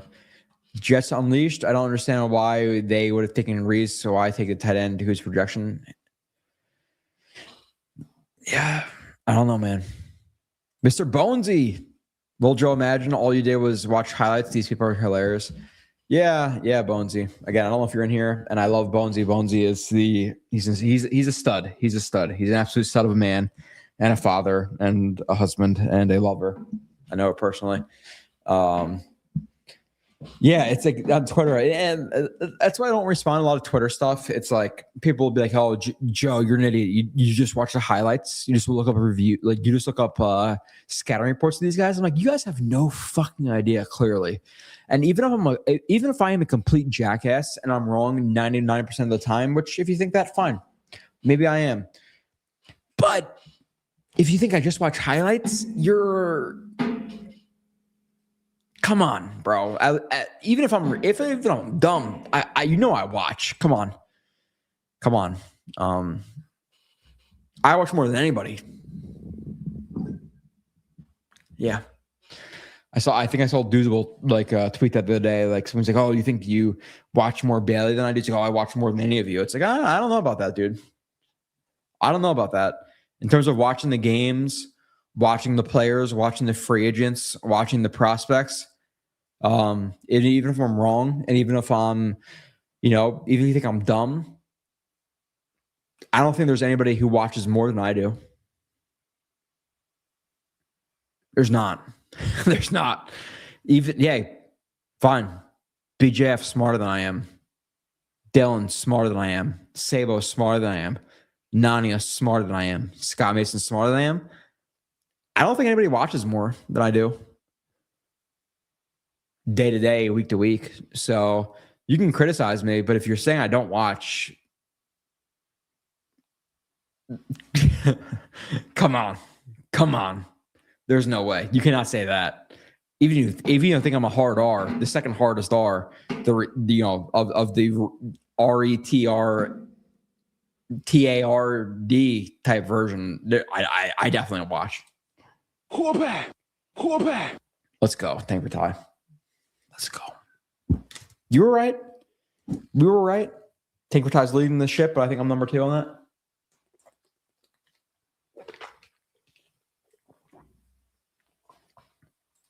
that. Bailey has major character issues. Yeah, that's one of my problems too on Twitter the last couple of days. Like, oh, he's super clean. It's like you're talking about a guy who's super clean, who also stomped out a player and got ejected and then got into a fight with a photographer after the game. He's not super clean. Now, 31, again,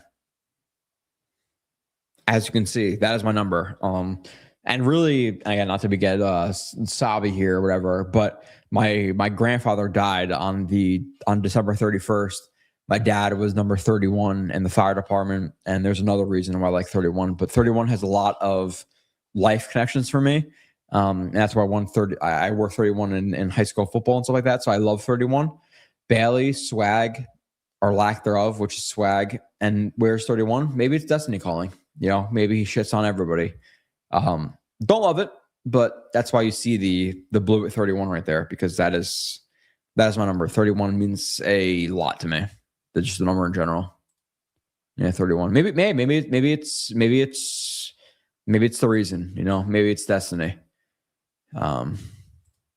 I agree for the most part, somewhat redeem themselves with Cooper, Bailey, and Sadiq, maybe never nerves. Yeah, I'm with you, Peter Allen. I'm with you. 11:40. Damn, it's 1 o'clock in the morning. I'll talk to you guys as long as you want, though. I don't give a fuck. I'm just gonna wake up and be hungover with a 2-year-old, which, hey, nothing better when you're chasing a 2-year-old on his police car, you know, with the sirens woo-woo, they make him breakfast. I'm not even kidding. So I work midnight shift, right? Walked in midnight shift, right? Today is my Christmas, so I've been getting like 4 hours of sleep a night. So I, you know, just pure excitement. Walk in to my kid this morning. He's butt ass naked in his bed. You know, obviously he usually has a diaper on, but I pull his blanket off and he's just butt ass naked. I'm like, what the fuck, dude? And I just look at his bed, piss everywhere, piss on his pillow, piss on him, piss most likely on his face, his head, his blanket, his sheets, his mattress protector. So get home from midnight shift, 4 hours of sleep, clean all of his bed sheets, make him breakfast, feed him, change his diaper, bathe him. Like, and then you got people out there bitching about an hour time change because of the daylight savings. You fucking just stupid motherfuckers. I'm sorry. That's the first thing I say. If I see you bitching about daylight savings or you making uncle announcements on Twitter, I automatically judge you. I don't give a fuck that you're an uncle. And also, I don't give a fuck if you voted for Trump or Kamala Harris. Nobody gives a fuck about your political opinions. And I've been dealing with that shit quite a bit as like an owner of a website. Nobody gives a shit. I don't care. I don't care what your political opinions are. You're not convincing me. You're not convincing anybody. Let everybody live their own lives. So, hey, why don't you take a note and shut the fuck up? How about that? Not everybody needs to know your opinions on social media. You know, I got married, had 2 kids, bought 2 houses, and I didn't post any of it on social media, I don't think. So take a note and just notice that nobody gives a fuck about what you're doing. And nobody cares about your political opinions. So shut the fuck up. How about that? How about that? Because they're all corrupt and nobody gives a fuck. The dumbass wars lie to us. Pharmacy could, you know, the pharmaceutical controls everything. I'm sure they have a cure to cancer, but I don't give a fuck because they'd rather treat us than cure us. You know, so shut up. Just everybody shut up. Let's keep going here. I'm down to get naughty. I can't get fired from any of this. I'm just giving my opinion.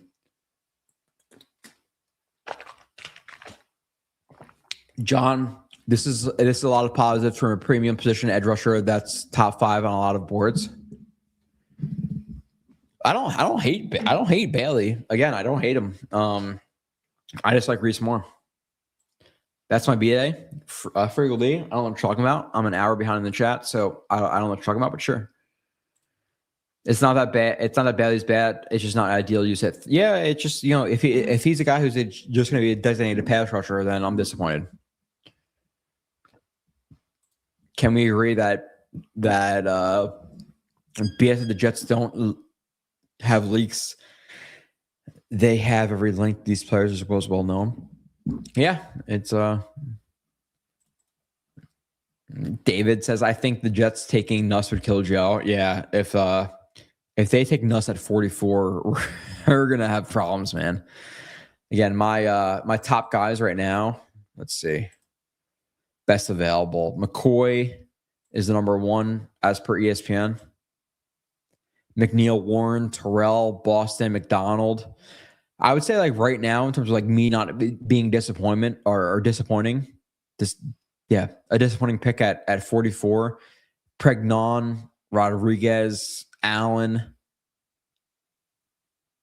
Basantis, Hood, McDonald, Terrell. I think at this point, you're probably the best players are McNeil, Warren. For me, McNeil, Warren, Basantis. Yeah. McNeil, Warren, Basantis, Terrell are probably my next like couple where I'm like, okay, let's grab those guys.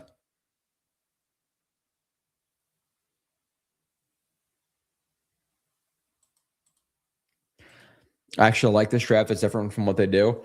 Like, yeah, we could say that, but whether the Jets are bad, good, whatever of recent years, right? Their first round picks have been pretty good. Sauce, good pick. Garrett Wilson, good pick. JJ, you guys know if you've been watching this show for years, I don't have to defend it. I'd rather Karlaftis over JJ, and that's the correct take. McDonald, good pick. Fashanu, good pick. So I don't think they've been so bad in the first round. This is, and again, like I'll be transparent here. This Tanner or whatever.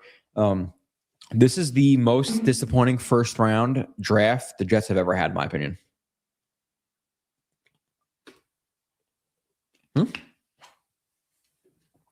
Oh, just being honest. Just being honest, man. Like, if they had Reese Lemon at 2-16, I would have bugged out. Like, I'd have been so happy. It's just about what was available. Now, if Lemon went 13, 14 or whatever to the Rams, then yeah, fine. But with Lemon sitting there, man, I was screaming for Lemon. Put it on Twitter, please, Lemon, please, Lemon. You know, I had I don't know, like six or a couple of my buddies over, 6, 7 guys, whatever it was. I'm like, Lemon, Lemon, Lemon, Lemon. And they skip on him for Sadiq. I was like, are you fucking serious, dude? Gonna see a lot of Bailey on the bench for 3rd and short. Yeah, man. I think 3rd and short, 3rd and 2, Rob D, you're gonna have 2 first-round picks are sitting on the bench. Right? You're going to. If you're telling me the best personnel, let's just say it's a 3-4 look, right? So let's just say you're inside linebackers. You know, you have 7 guys in the line. You have 7 guys who are in the front one, first level, second level on 3rd and 4 in a run situation, right?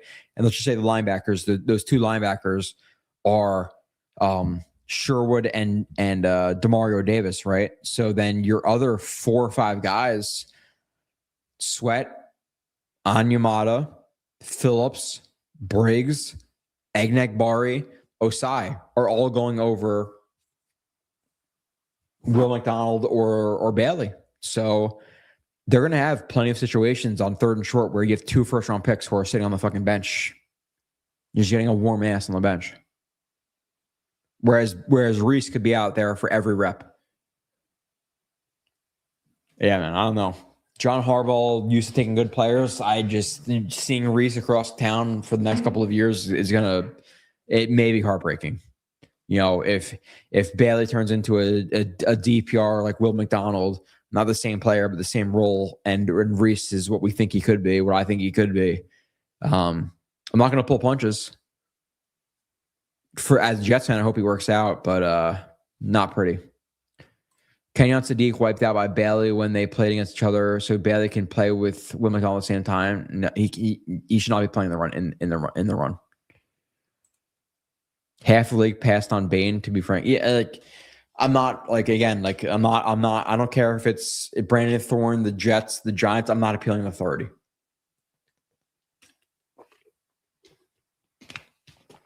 I'm not, because I'd rather be like strong in my own opinions than just rely on other guys. And teams are wrong, players are wrong.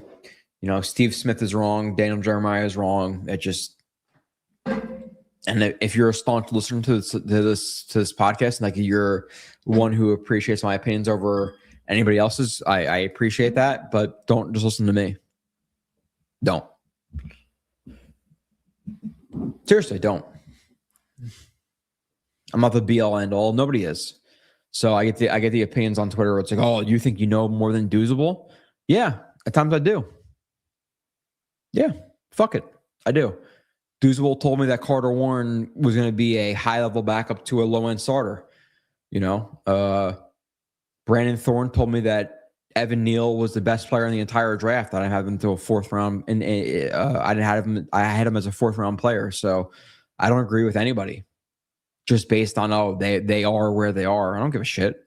I don't care. You play the NFL. I don't care that you coach the NFL. I don't care. For me, a lot of it is show me on film what you know, and I think a lot of people talk and they don't actually show me on film. Hey, I know this. And I'm not going to mention any names here. I feel like it at times, but there's a lot of people who put opinions out there, but they never break down film. And when they do break down film, it's kind of sketchy, So you could say all these fucking fancy scouting terms, but I've never seen you break down film, and I don't agree with your film breakdowns. Then I don't give a shit what you say. And there are people who I appreciate their film breakdowns, but I think it's more few and far between than people may realize. Coach A, Coach Vass, some people on Twitter who I really respect, but there's a lot of people who just kind of speaking scouting terms and smart terminology, but it's all just a bunch of horseshit. I don't know. That was my problem. I got into all this shit, I think in 2013, 14. And at that point we were more ESPN, WFAN at Jet Nation. And it was the top 5 to 10 players on the team we're talking about. It was Gino, it was Sheldon, it was D Milner, it was whoever else. And I got sick of just talking about the same players over and over. I got a little more deep into the film review, Jet Nation. It didn't go where I wanted to personally in terms of the film breakdowns and promoting that stuff. I left Jet Nation, went to TOJ. I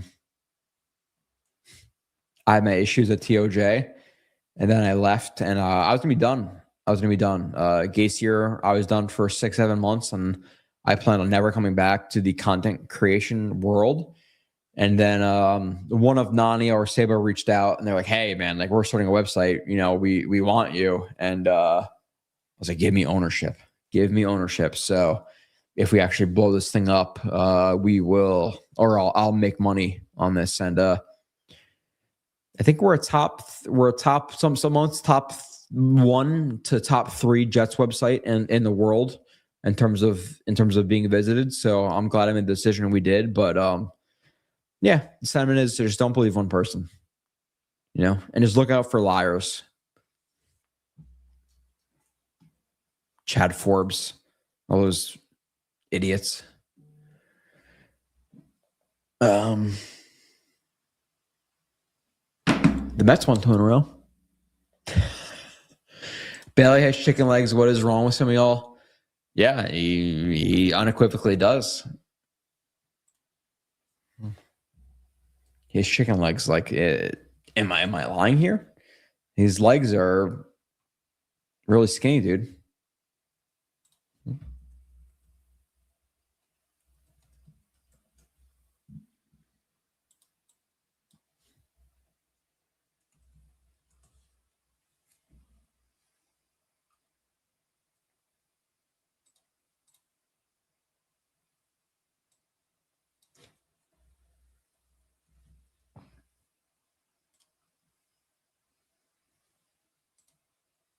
Let's see. I'm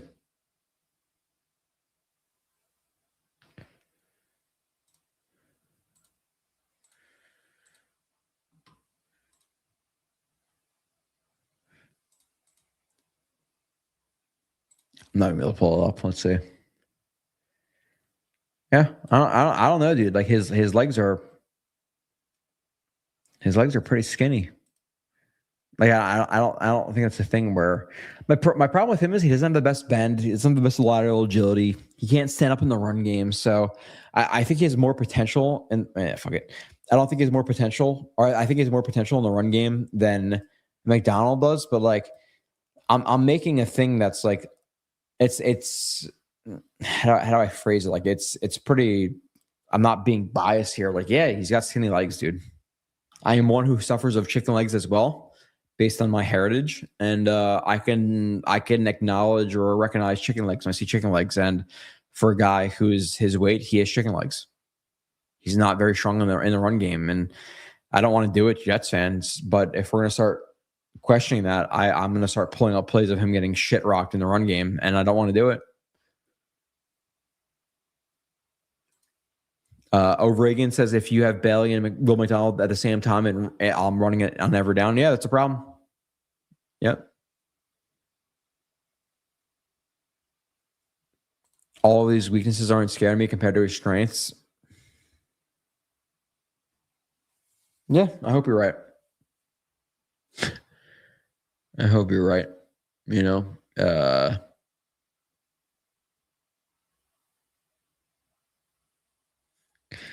doesn't matter who we pick. Y'all will nitpick this shit until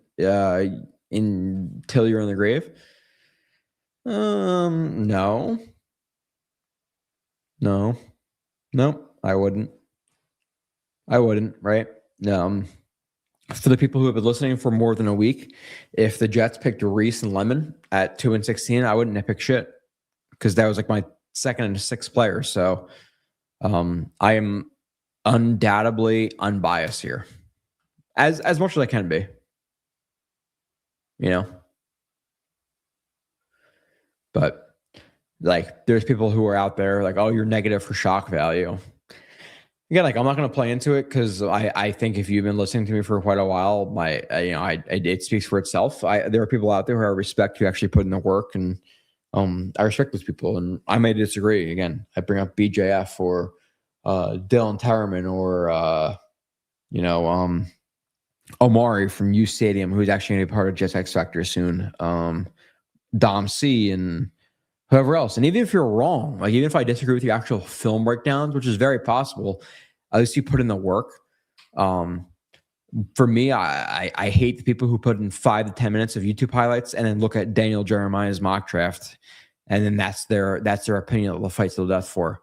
So I respect the people who watch the film, even if they're wrong in their evaluations, and play to play. I may disagree with them based on what they know or may not know. But to just kind of like clump me into, oh, you'll nitpick whatever. No, it's bullshit. Because if they drafted Reese and Lemon, I would be ripping shots right now. Joe needs to get hired by the next year. I'm a scout. Yeah, well, if it was me right now, I'm telling you right now, it'd be Reese and Lemon. Reese Lemon trade up for like a Pregnon or Basantis, and that would be our draft. If that was me. They went with Bailey twice. The reason it was necessary. Well, he didn't meet the owner. He didn't meet the coaching staff. He wasn't told about the system. He didn't know the GM's name. So I'm telling you right now, like just being more on the negative side, if he fails, the Jets are going to get criticized, and Bailey's going to get criticized because he never took a visit, didn't take the top 30 visit, didn't know the system, didn't know the staff, didn't know the system. They opened themselves up to being criticized.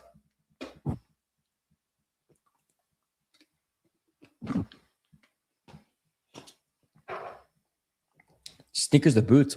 What's up, dude? I haven't seen you in quite a bit. What's up, Joe? The Jets steal the draft headlines again and wanted Reese as the guy. Yep, me too.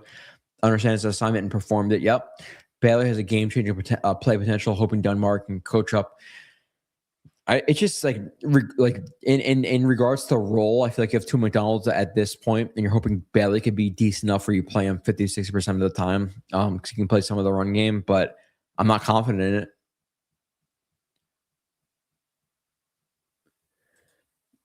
Shake my head. Do we trust these people to draft in 2027? Seekers or Jets Unleashed? No. Again, right now, with my life on the line, are these guys here next year? No. They're over-unders 5.5. They have a tough schedule. And at my house, I had a really positive Jets fan, and then I started asking about could game the game. He's like, he predicted like 5 wins. I'm like, yeah, you see?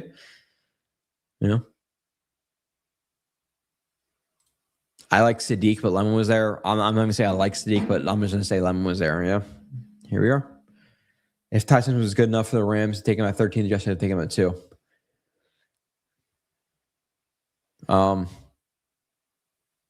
Me, personally, If you're telling me Simpson versus Bailey at 2, I don't think there's that much of a drop off. I'd rather Bailey than Simpson at 2, but wouldn't be a crazy thing. And that's why I said in the last couple of weeks, like Simpson was my 10th or 11th overall player. So I would have taken Simpson at 16 over Sadiq. I would have taken Simpson at 16 over Cooper, so he went at 13. So maybe Tank for Tai is not crazy.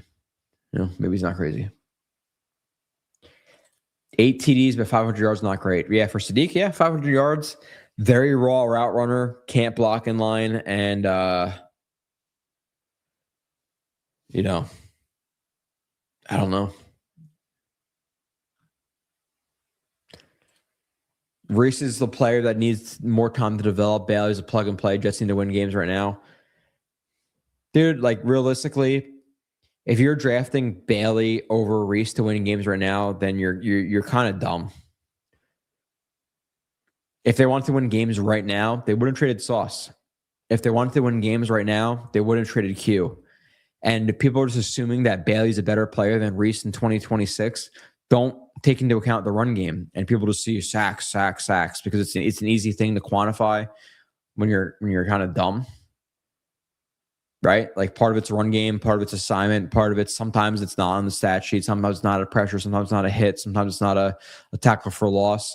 And I think Reese and Bailey in terms of like their impact in the both run and the pass game, they're going to be on similar planes in 2026. So if the mindset of the Jets was we're going to draft Bailey, who's going to be better in 2026 than Reese, then one, it's a stupid decision that you're drafting for this year instead of 2027, 2028. But I think you're also wrong in your conclusion that Bailey's automatically better than Reese in 2026. Like, it's the dumbest shit ever. Just dumb. Who do we pick tomorrow at 44? I don't know. CJ Allen. John, I think it's fine that people prefer Reese, but Bailey was ranked higher on a lot of analyst boards. Again, who? Don't care. Reese is going to play inside linebacker. He's not. So he may not even see him develop as a passer. He's not going to play inside linebacker. Can we stop? Can we stop with the outside linebackers, not edge? Because TJ Watt's an edge, right? He rushes a lot, the passer a lot. Reese would be playing a similar role to TJ Watt, but he'd be spying more, he'd be dropping into coverage more. But Reese is not an inside linebacker. He's an outside linebacker. And people are like, oh, he's not an edge. Okay, is TJ Watt an edge?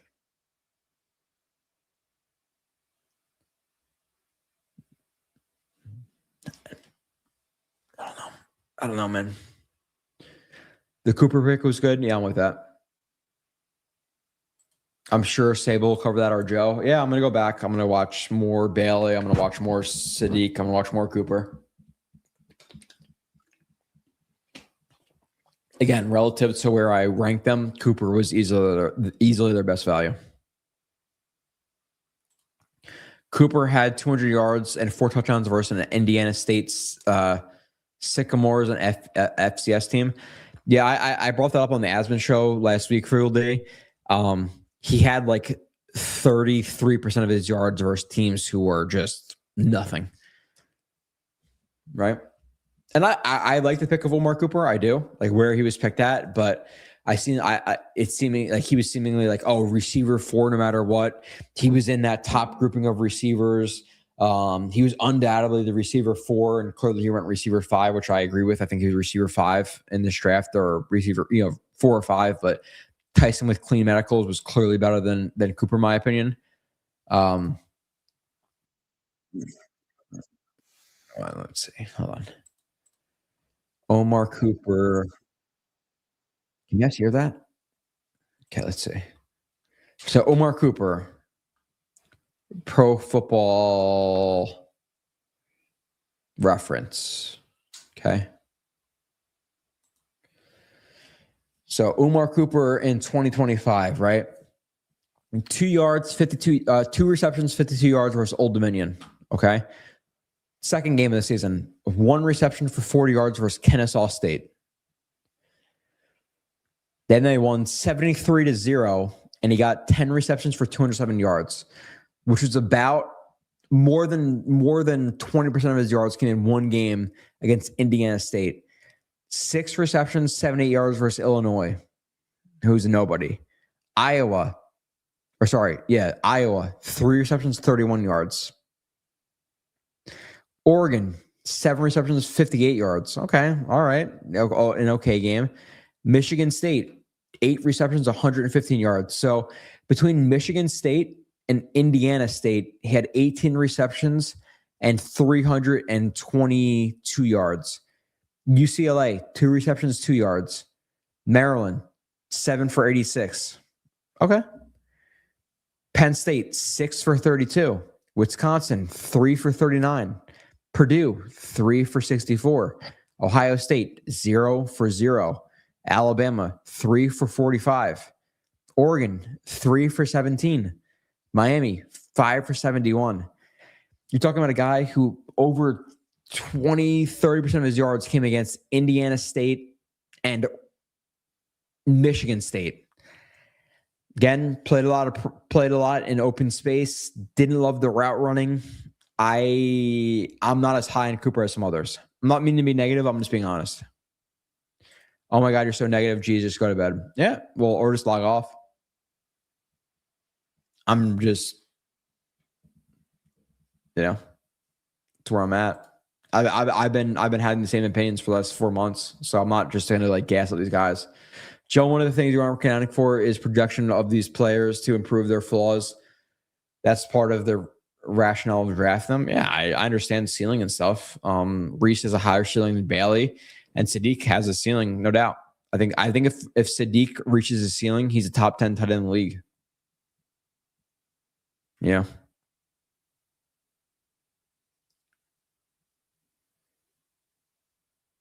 Okay, let's keep going through the chat. Joe, nobody's ripping you? I don't know. I'm an hour and a half behind. I'm just going off. I'm sure people are turned off at this point, but this is me multiple whiskeys in. Yeah, don't give a fuck with this TV. I don't care.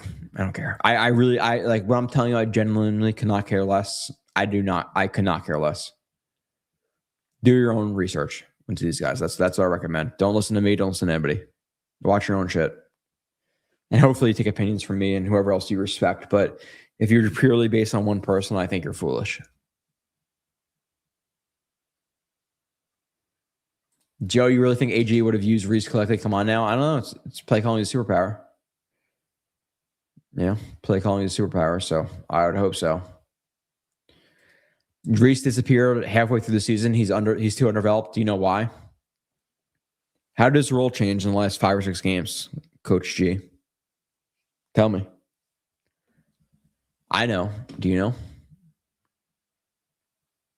How many times did he rush the passer versus Rutgers?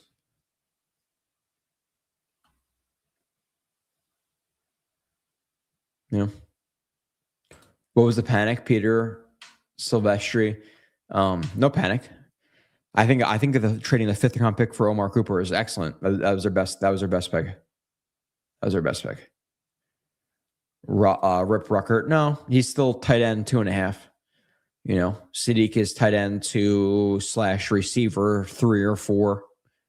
Sadiq to me is tight end 2.5 and receiver 3.5. Right? Because you're hoping Cooper is over him as receiver 3 because he's a pure receiver, and Ruckert is tight end 2 over him, but he's like a quasi tight end 2 receiver 3.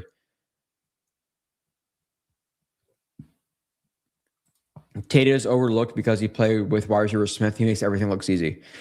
Yeah, I even had people today who came to the draft party who were like, oh, well, he was receiver 2 on his own team. And it's like, okay, so there's only 0 receivers in the NFL who would have been receiver 1s to Jeremiah Smith. Like every single receiver in college football would have been receiver 2 to Smith. And that was if Harrison was coming out, if Neighbors was coming out, if Garrett Wilson was coming out, if London was coming out, if whoever else. The last 3 receiver Chase was coming out. Like Jeremiah Smith is the highest rated receiver prospect in college football in the last probably decade.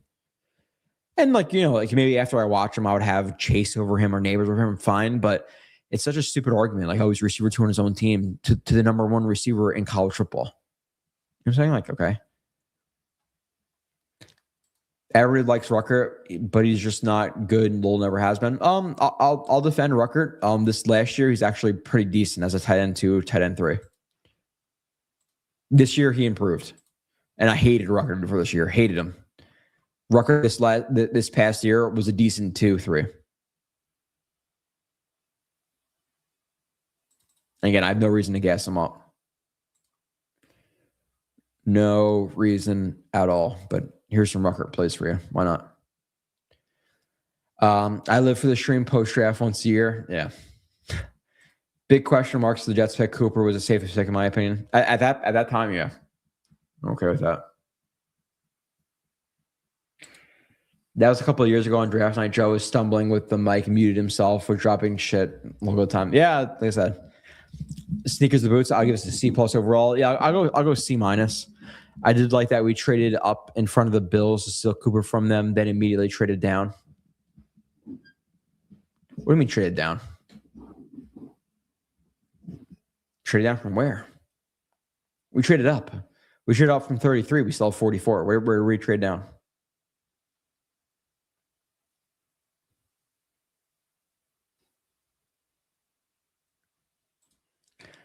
Peter Silvestri will barely be better than JJ. I hope so. You're talking about the number 2 pick versus the number 26 pick overall.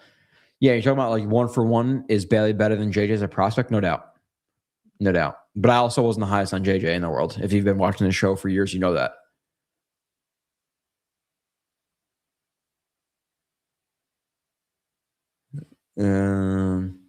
Kind of think Mason Taylor's a jag. He went down every time he was touched. He's definitely not a yak guy, but in terms of a jag, like I think he's a low end tight end 1 to a good 2. Zach Kuntz was a freak athlete. Yeah, exactly. Atrocious picks. Yeah, I'm not so high on it. I'm not going to gas him up. Pond's still available. Yes, he is. We have 1 pick tomorrow, right? 44. So go out to the dinner for the anniversary and then see what the Jets do. Astonishing how many people are defending these picks. Yeah, again, I'm not going to do that. You know, like it would be easy to come up here and scream and yell and go for the clicks, but I'm going to be honest. I don't love it. I do not love it. D+, C- draft to me. Peanut butter whiskey. Good Lord. You ever tried it, Bronzeby? It's pretty good. Screwball. It's top notch. It is top notch. It is good. It's funny too. Like I've talked to my father-in-law. I was like, oh yeah, I enjoy whiskey. I'm like, nobody enjoys alcohol, right? I think with alcohol, you're looking for the thing that tastes the least bad, right? Like if I was to tell you in a world where chocolate milk can get you drunk, everybody's going to drink chocolate milk over whiskey, right? It tastes much better. So to say you like whiskey, to me, maybe there's 1% of people who do. For the most part, I think you're bullshitting. Nobody likes the taste. You can deal with the taste. Like it's the least bad option, but nobody's like, this is as good as Nesquik. You're a fucking liar. Give me Nesquik all day over peanut butter whiskey. But peanut butter whiskey is the one that doesn't make me go, you know? So I've argued with my father-in-law about that. Yeah, I like whiskey. I'm like, I think you're a fucking liar. You know? I think you're a goddamn liar. Who likes this? Give me a pork leg and cheese and a peanut butter whiskey. Or a non-alcoholic Heineken. No, nobody does that. Because you know why? Because it tastes like shit.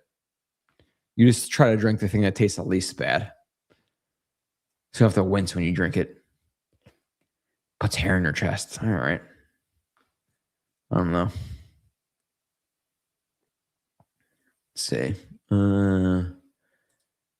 Tate in 600 blocking snaps, 0 holds, barely drops passes. Yeah, I would have loved to trade up for Tate, but he went 4. That's where he should have went. That's where I thought Tate's conversation started. That's where he went.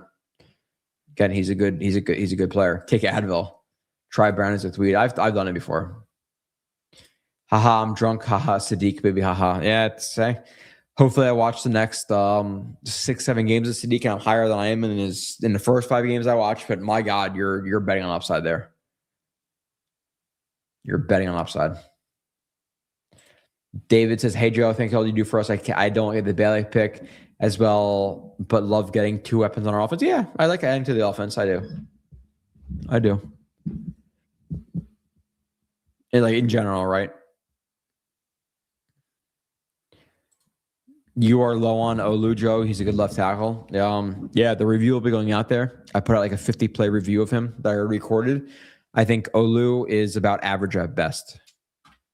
Average at best, and I don't want to. I'm not going to put up a low light reel of Olu, but he overset really badly, quite a bit, and he threw the same punch quite a bit. So Olu is about, getting gun in my head right now. He's the 16th, 17th best left tackle in the league, but not higher than that. Membu is a top 10 right tackle already.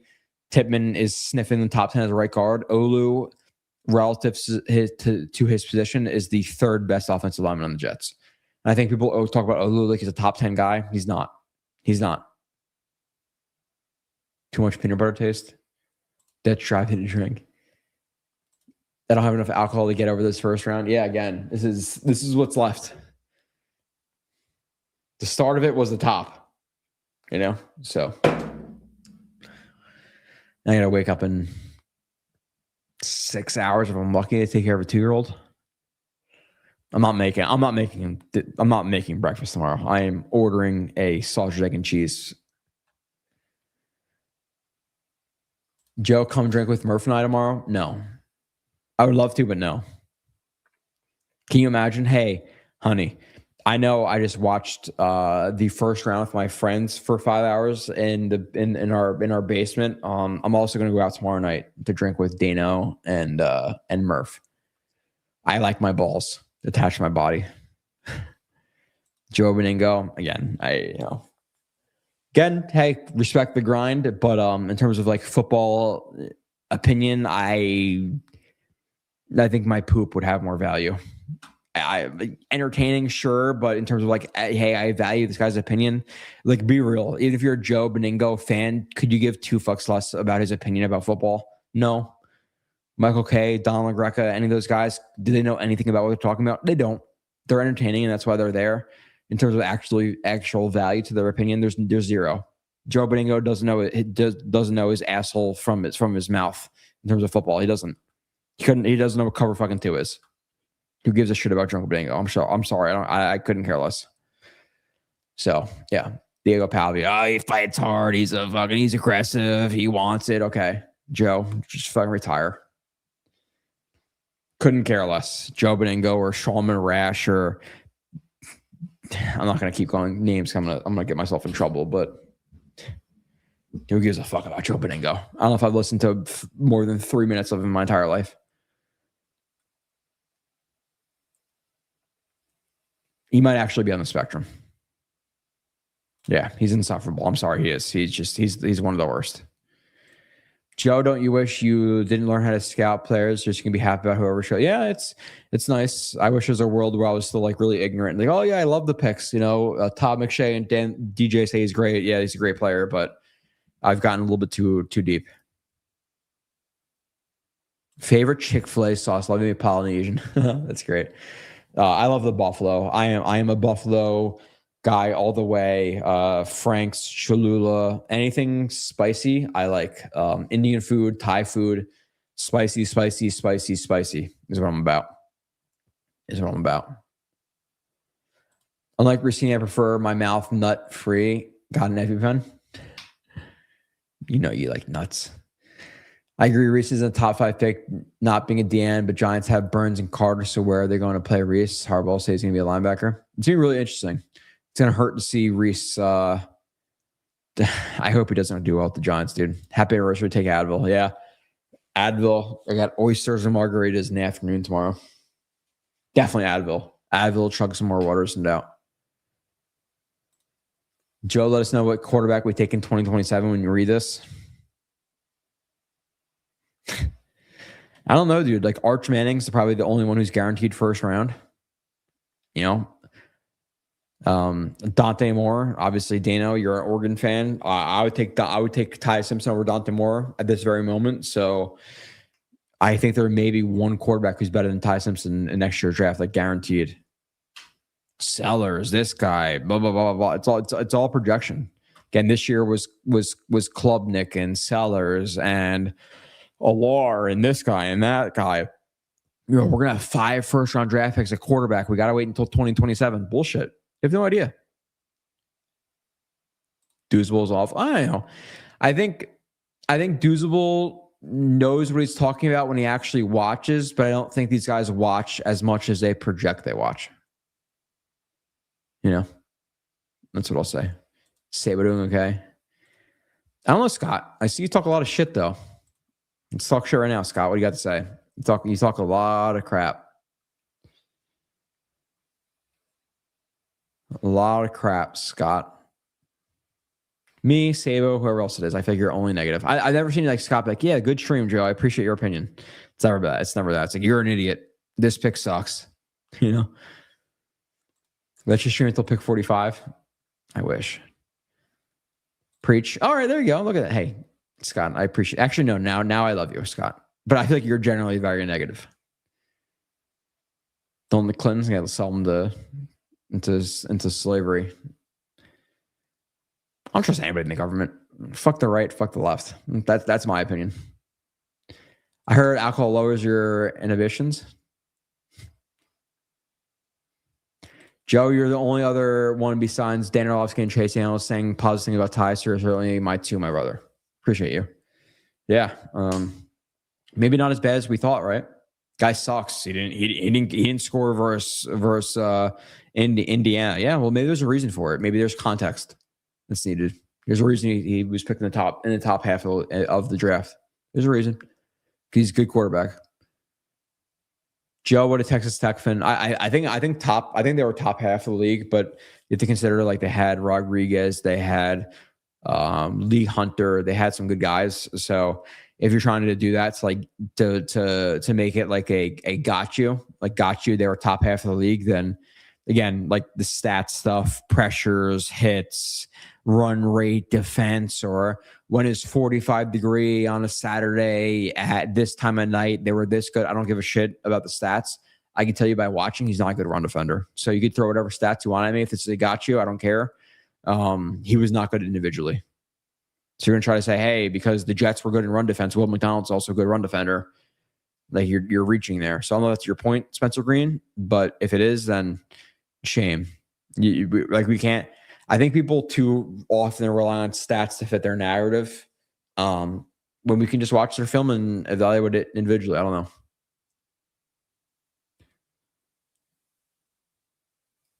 know. I'm here for Blewett versus Doozable. I think me and Doozable are actually relatively solid. Like we go back and forth on Twitter, but it was funny 2 or 3 years ago when I was telling him that Carter Warren sucked. And then he told me that Carter Warren is good. And then I questioned him, and people were like, you're gonna question a DN who played in the offensive in the league against an offensive tackle. You're an idiot. Fuck you, Joe, all this stuff. And I said he sucked, and people criticized me. And then look, is he on a team? Where's Carter Warren right now? So if we were all listening to Leader Doozable, he would be a starter for the Jets right now. But unfortunately, Carter Warren is Miami Dolphins tackle. But probably a backup for the last 3 or 4 years. But I said, hey, he sucks. And yeah, he kind of sucks. Is bro drunk? Yes. Every year. Joshua Collins. Yeah, not at this point. Oh, not at this point. Henry Rollins. I don't know who that is.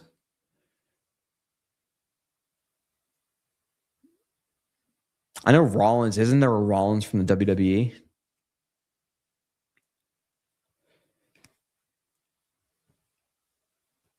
Is it just Rollins? Is that his first name? What's his name? My sister-in-law who has special needs watches Seth Rollins. That's his name. Yep, Seth Rollins. That's his name. And I think David Bailey, in terms of like run stops, you're talking about the run defense, Spencer Green. I think he had 6 run stops the entire year, which is actually not a good number. So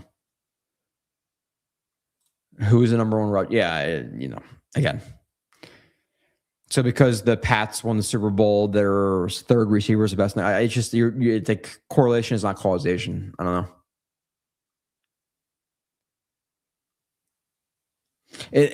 I think also a dumb argument is, oh, well, the Giants drafted Barkley. Where did they go? Or they drafted Gentry. Where did they go?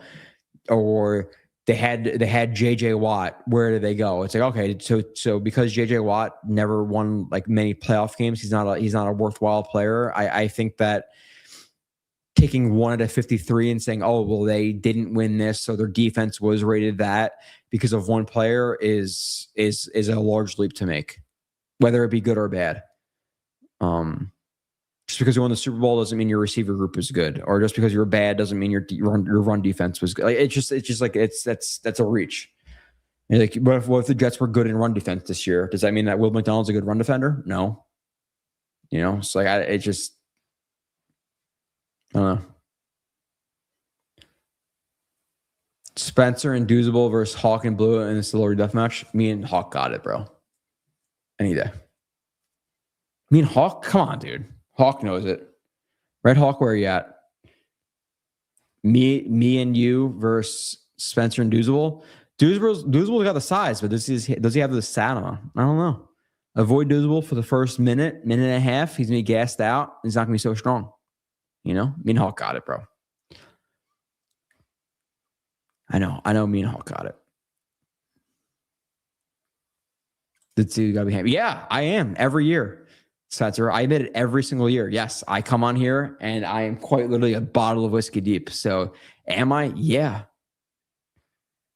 Joe, what do you think about Roosevelt? Yeah, me and him are cool, but I think he acknowledges he's not right all the time.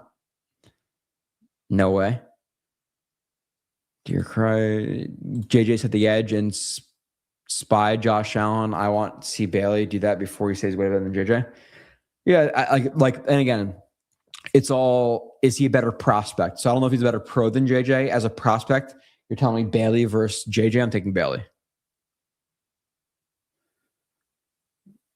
So, see, I gotta pee so bad. Oh my god! But yes, come on, Spencer. No shit, dude. Every year, I think it's the first time I've seen you in my chat. So yeah, no doubt. And then again, I'll watch film. I'll go on Jake's show. I'll do reviews. I'll do reviews on this show. And I'm hoping, and genuinely, it's not a thing where I'm biased. I'm hoping I come back to you guys in 3-4 days. I'm like, dude, I like Sadiq and those 5, 6, 7 games I watched. I like him a lot more than the first 5 games I watched. Same thing for Omar Cooper. I'm hoping that, but I'm not gonna lie to you guys. Joby didn't know anything in his prime, but he's funny. Again, man, it's not me. It's everybody has their thing. It's that is not for me. WFA guys, Sean Marash or Tiki or Brandon Tierney, it's not for me. I don't think they know their dick from their asshole in terms of football. And you're trying to tell me about what you think about players, but I know you don't know shit about football. Why do I value your opinion? I don't. Couldn't care less. Legitimately could not care less. It's not worth a penny to me. But like in terms of like Joe B and like his passion about the Mets, yeah, cool, it's fine. But who should be playing second or third and shit, like the stuff I like to listen to. I don't care what he says. I'd rather listen to a guy who's like been in the MLB, or I'm not like an MLB guy. So like maybe I fall into some stupid guy stream, but I try to look into people who are more smart about it, not just like hot take artists, which Joby is. And some people like that. I legitimately could not care less. And he knows that. I'm sure he knows. Like there's certain people, I'm more of a niche community, right? I'm sure 100% of Jets fans, let's say in the world, I'm sure 80% of the fans are fans of Joe B and the hot take stuff. And the more niche stuff that I do, it's probably 10 to 20%, but that's fine. I'm not just going for clout, So I recognize what he does gets more clicks, but that's not who I am. Joe is 1 hour behind. Hey, Spencer Green, suck my ass. I'm 10 minutes behind now. They finished one, Joe? I understand. Bailey's a good player, but he's on number 2 overall player. Yeah, I agree with you. I think in a very like in a typical NFL draft where you have Neighbors and Harrison and and even Walker, Hutchinson, whoever else it may be. I think he's more 8, 9, 10 in the teens type of pick in this draft. Yeah, there's really not a lot of good guys. So he was elevated to 2. Again, he's like about 8th or 9th player. So it's, hopefully he's great. Is it Henry Rollins? It's not Seth Rollins. I don't know. Again, my sister-in-law, which we got to figure out what to do with her. But she's like 23 and she kind of acts like she's a 10-year-old. So she's very into the wrestling. And she's like, oh, do you know that Logan Paul is wrestling, Funkmaster Flex? I'm like, yeah, like that's great. Yeah.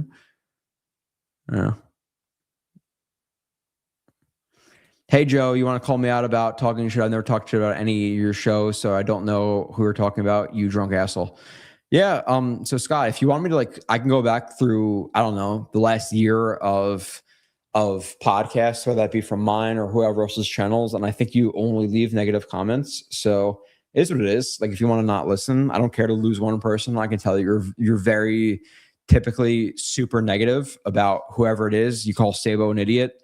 When he's clearly a smart high school football coach who has brought his team to state championship or whatever it is, but you're generally very negative and you drunk asshole. Like you're acting like, yeah, I do this all the time. Like, this is the first time I've sipped alcohol in about 5 months. So yeah, cool.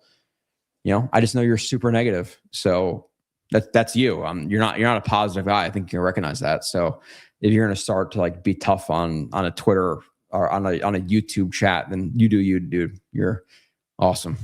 You drunk asshole. Okay. You negative asshole. All right.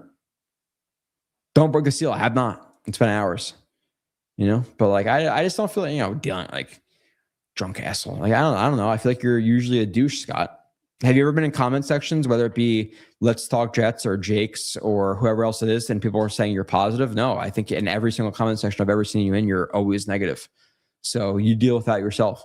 Why are you always negative? What are you lacking in your own life? Something. It is something. You're definitely lacking something. Me personally, I'm not. Good house. This is my basement. I'm down here on my own level by myself, 2 kids, doing well, retire at 49, living in a really good state, good county, so you're lacking something. I don't know what it is, but it's something there, so you negative asshole, you.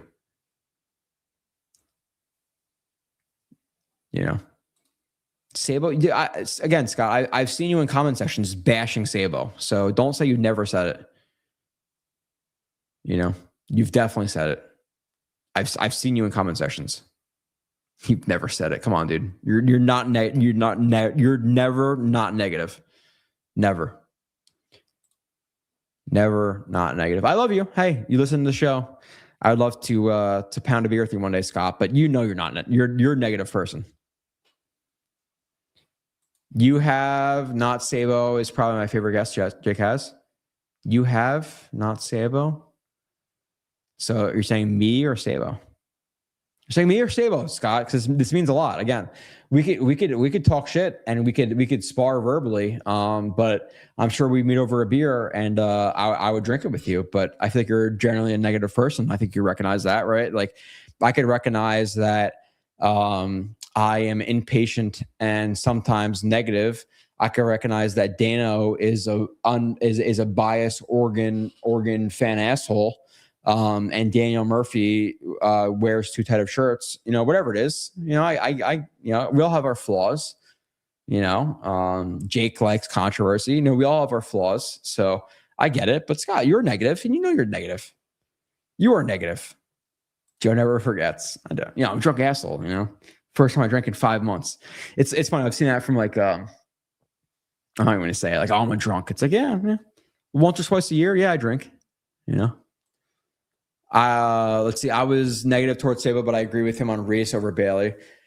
It is what it is, dude. I think part of it is people get attached to their opinions and because other people disagree with them, then that other person's stupid. When be realistic, like Hawk or whoever else it is, how much have you really, really looked into these prospects?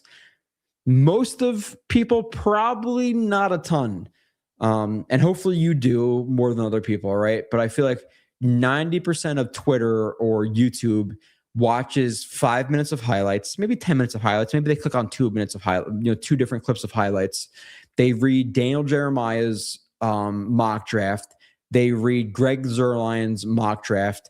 And then that's their opinion, 10 minutes of research. And they're willing to quite literally fight or die on their sword for said prospect when they really haven't had much exposure to said prospect. So that's my biggest problem with Twitter and YouTube at this time is people dying on a hill for something they did very little research into.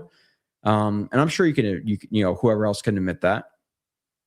Not you necessarily, but that's my problem. It's like, oh, you don't know ball. It's like, okay, so you watched 5 minutes and read DJ's top 50 and now you know everything. Okay. I just opened a second bottle of vodka, but I resisted the urge to DoorDash Wendy's before it closed. Yeah, I think Wendy's closes at 2 around me. So, hey, Joe, thanks for the film breakdown. Who does Cooper bump off the roster? I don't know. You probably have Cooper, receiver 3, Arian Smith and Isaiah Williams 4 and 5. Irv Charles is 6. So, Pritchett, Jamal Pritchett type guys. Yeah. I've seen you rip Sabo, Scott. I'll go back. I will go back in the Jake Asman reviews and see you rip Sabo, and I will screenshot them and I will bring it all to the next thing. Don't make me that petty because I will be. It's okay, Scott. We can admit we're negative. If you want to admit I'm a drunk or an idiot, fine. But you have to admit at the same time that you're negative. Even if you don't want to say you're negative, you tend to stray negative. I don't know if I've ever seen a positive comment from you like, "Hey Joe, great stream." It's like, "Hey Joe, great stream, but you talk too fast." "Hey Joe, great stream, but you mispronounced this word." "Hey Joe, great stream, but I think your light behind you is 5% too bright." Come on.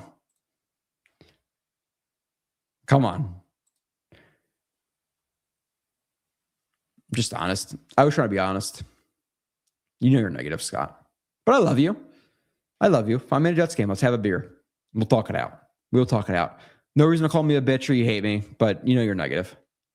And I have a big head and skinny legs and sweaty hands, and my last name is Blewett. Like, what a dumbass. Like, who is named Blewett? Like, what a dumb family. I get it. Like, what family was sitting there in the 1800s was like, oh, even though my name is technically Bleuet, it's French, but Blewett.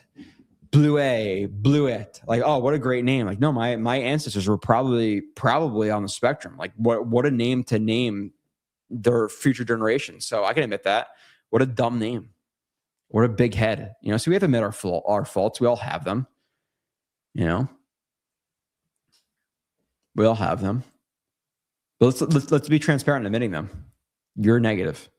Dano, just spreads his legs for Oregon players. It's okay. Hawk is from Australia and fucks kangaroos, whatever he's doing over there. He can admit it. I know I appreciate Hawk enough where he can admit he's into bestiality and he gets turned on by kangaroos, and he'll tell you right in the chat right now. Peter, Joe, what are your thoughts on the O-line? What do you do about center? Need someone be? I'm hoping for Pregnon or Basantis at 44. That's what I'm really hoping for. At the end of the day, that would be my number. That would be my 2 favorite picks for that pick. The receiver, Brazil, whoever it is.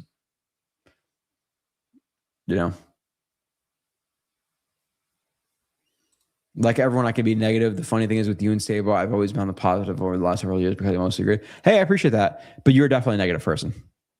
It's fun. You find me riffing Sabo. Again, I am not a drinker. I drink I go to like 5 or 4 to 8 Jets games a year. Those games, yeah, I'll drink. And then I haven't been out to dinner with my wife, and legitimately, because I have a 3-month-old and a 2.5-year-old. I haven't been out to dinner in probably a year since our last anniversary, so I rarely drink. I'm actually more into the, Mary Jane side of products. But yeah, I'm you said like a drunk. Like I'm definitely not right now, no doubt.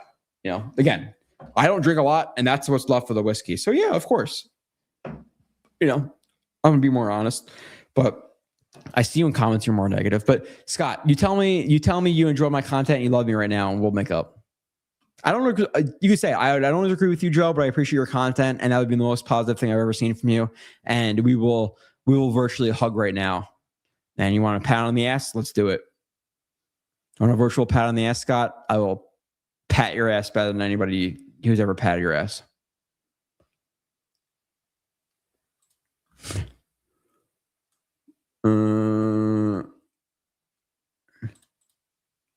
Fuck it, dude. You don't have to justify anything in chat. No, it's just Scott. It's just Scott. It's okay. Trust me, I don't have to justify anything. Realistically, like you're talking about getting to the nitty gritty. Like in 20, 30, 40 years from my deathbed, Sean G Dog 1210. If I remember your comment, no.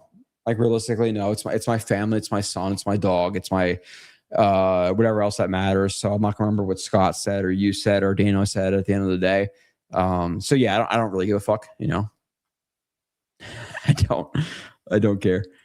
Joe, I generally agree with you, but I'm not gonna go as far as say I love you. Come on, Scott, say it. Say it. Scott, you love me. Scott, I know you love me. But really, just saying you like me, enjoy my content, and generally agree with you is the most positive thing I've ever said. So, you sexy son of a bitch in your cowboy hat. I love you, Scott. You don't have to say you love me, but I know you love me. I know you love me. It's okay. Just say it. Yeah, there you go. TW Small. I know you think it. I know you think it. I'm gonna get off in a second. Just yeah, Buzz Joe is definitely my favorite Joe. You want a virtual pat on the ass? Virtual, in person. Scott meets me, J1. I'm gonna pat that motherfucker on the ass. Why does everyone say Sean Dog? It's Shaw Dog. Shog Dog. I don't know. Why did it be difficult? That's the first time I've ever seen Shog Dog. You're the problem. Shog Dog. I'm kidding. What are you afraid of, Scott? Yeah, dude. Exactly. He's a homophobe. He can't get a nice pat on the ass. I think he's afraid as well. I do. You can't appreciate a nice pat on the ass for the man, then maybe you're the problem. Hawk Knight.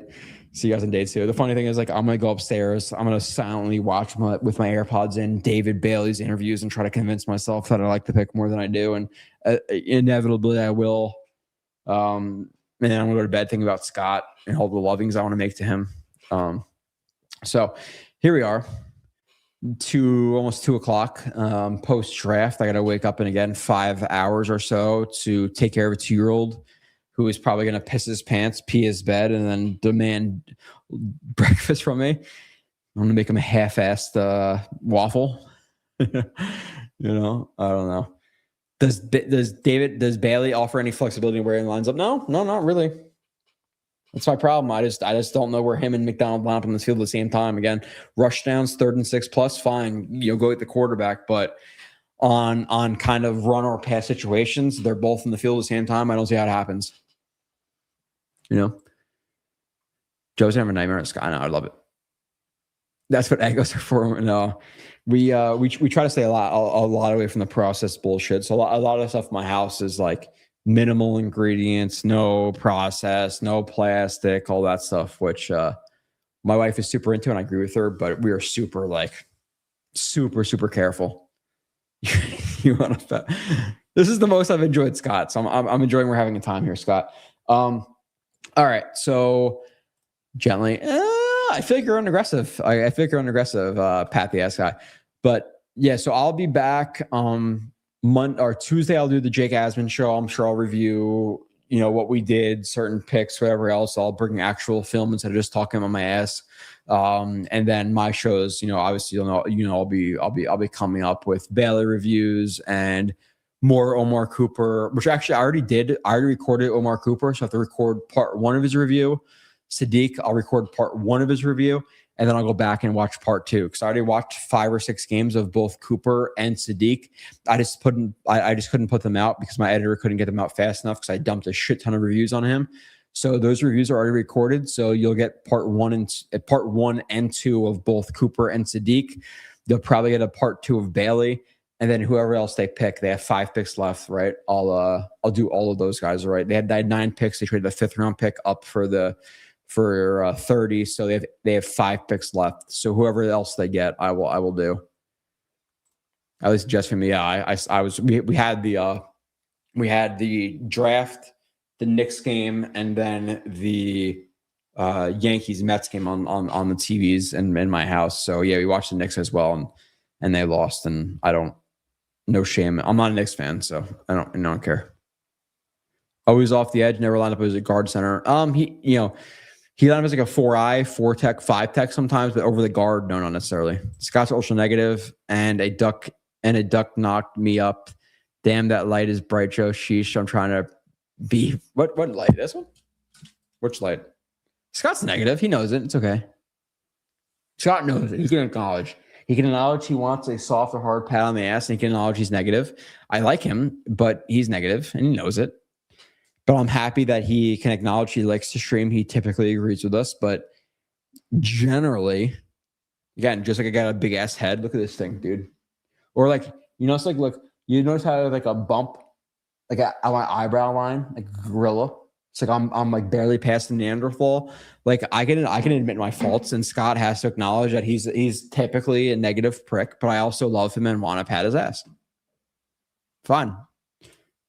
Like Grenade, I appreciate you. Again, we'll get much more into the film and the serious shit next time. This is typically a night for me to get a little bit loosey goosey and have fun with you guys. Again, every single year I promote, hey, draft night, we're drinking, we're gonna come on here, we're gonna have a good time. And it's probably the last time I'll be over the influence until about next year at this time. So I appreciate you guys. Seeing Reese on SNL. Yeah, I can't do it. I appreciate you guys. I will see you Tuesday, Jake's show. Tuesday, probably my show will do a stream. Wow, that was bad. Sorry. And Scott, I will see you later tonight. Adios, everybody. Enjoy.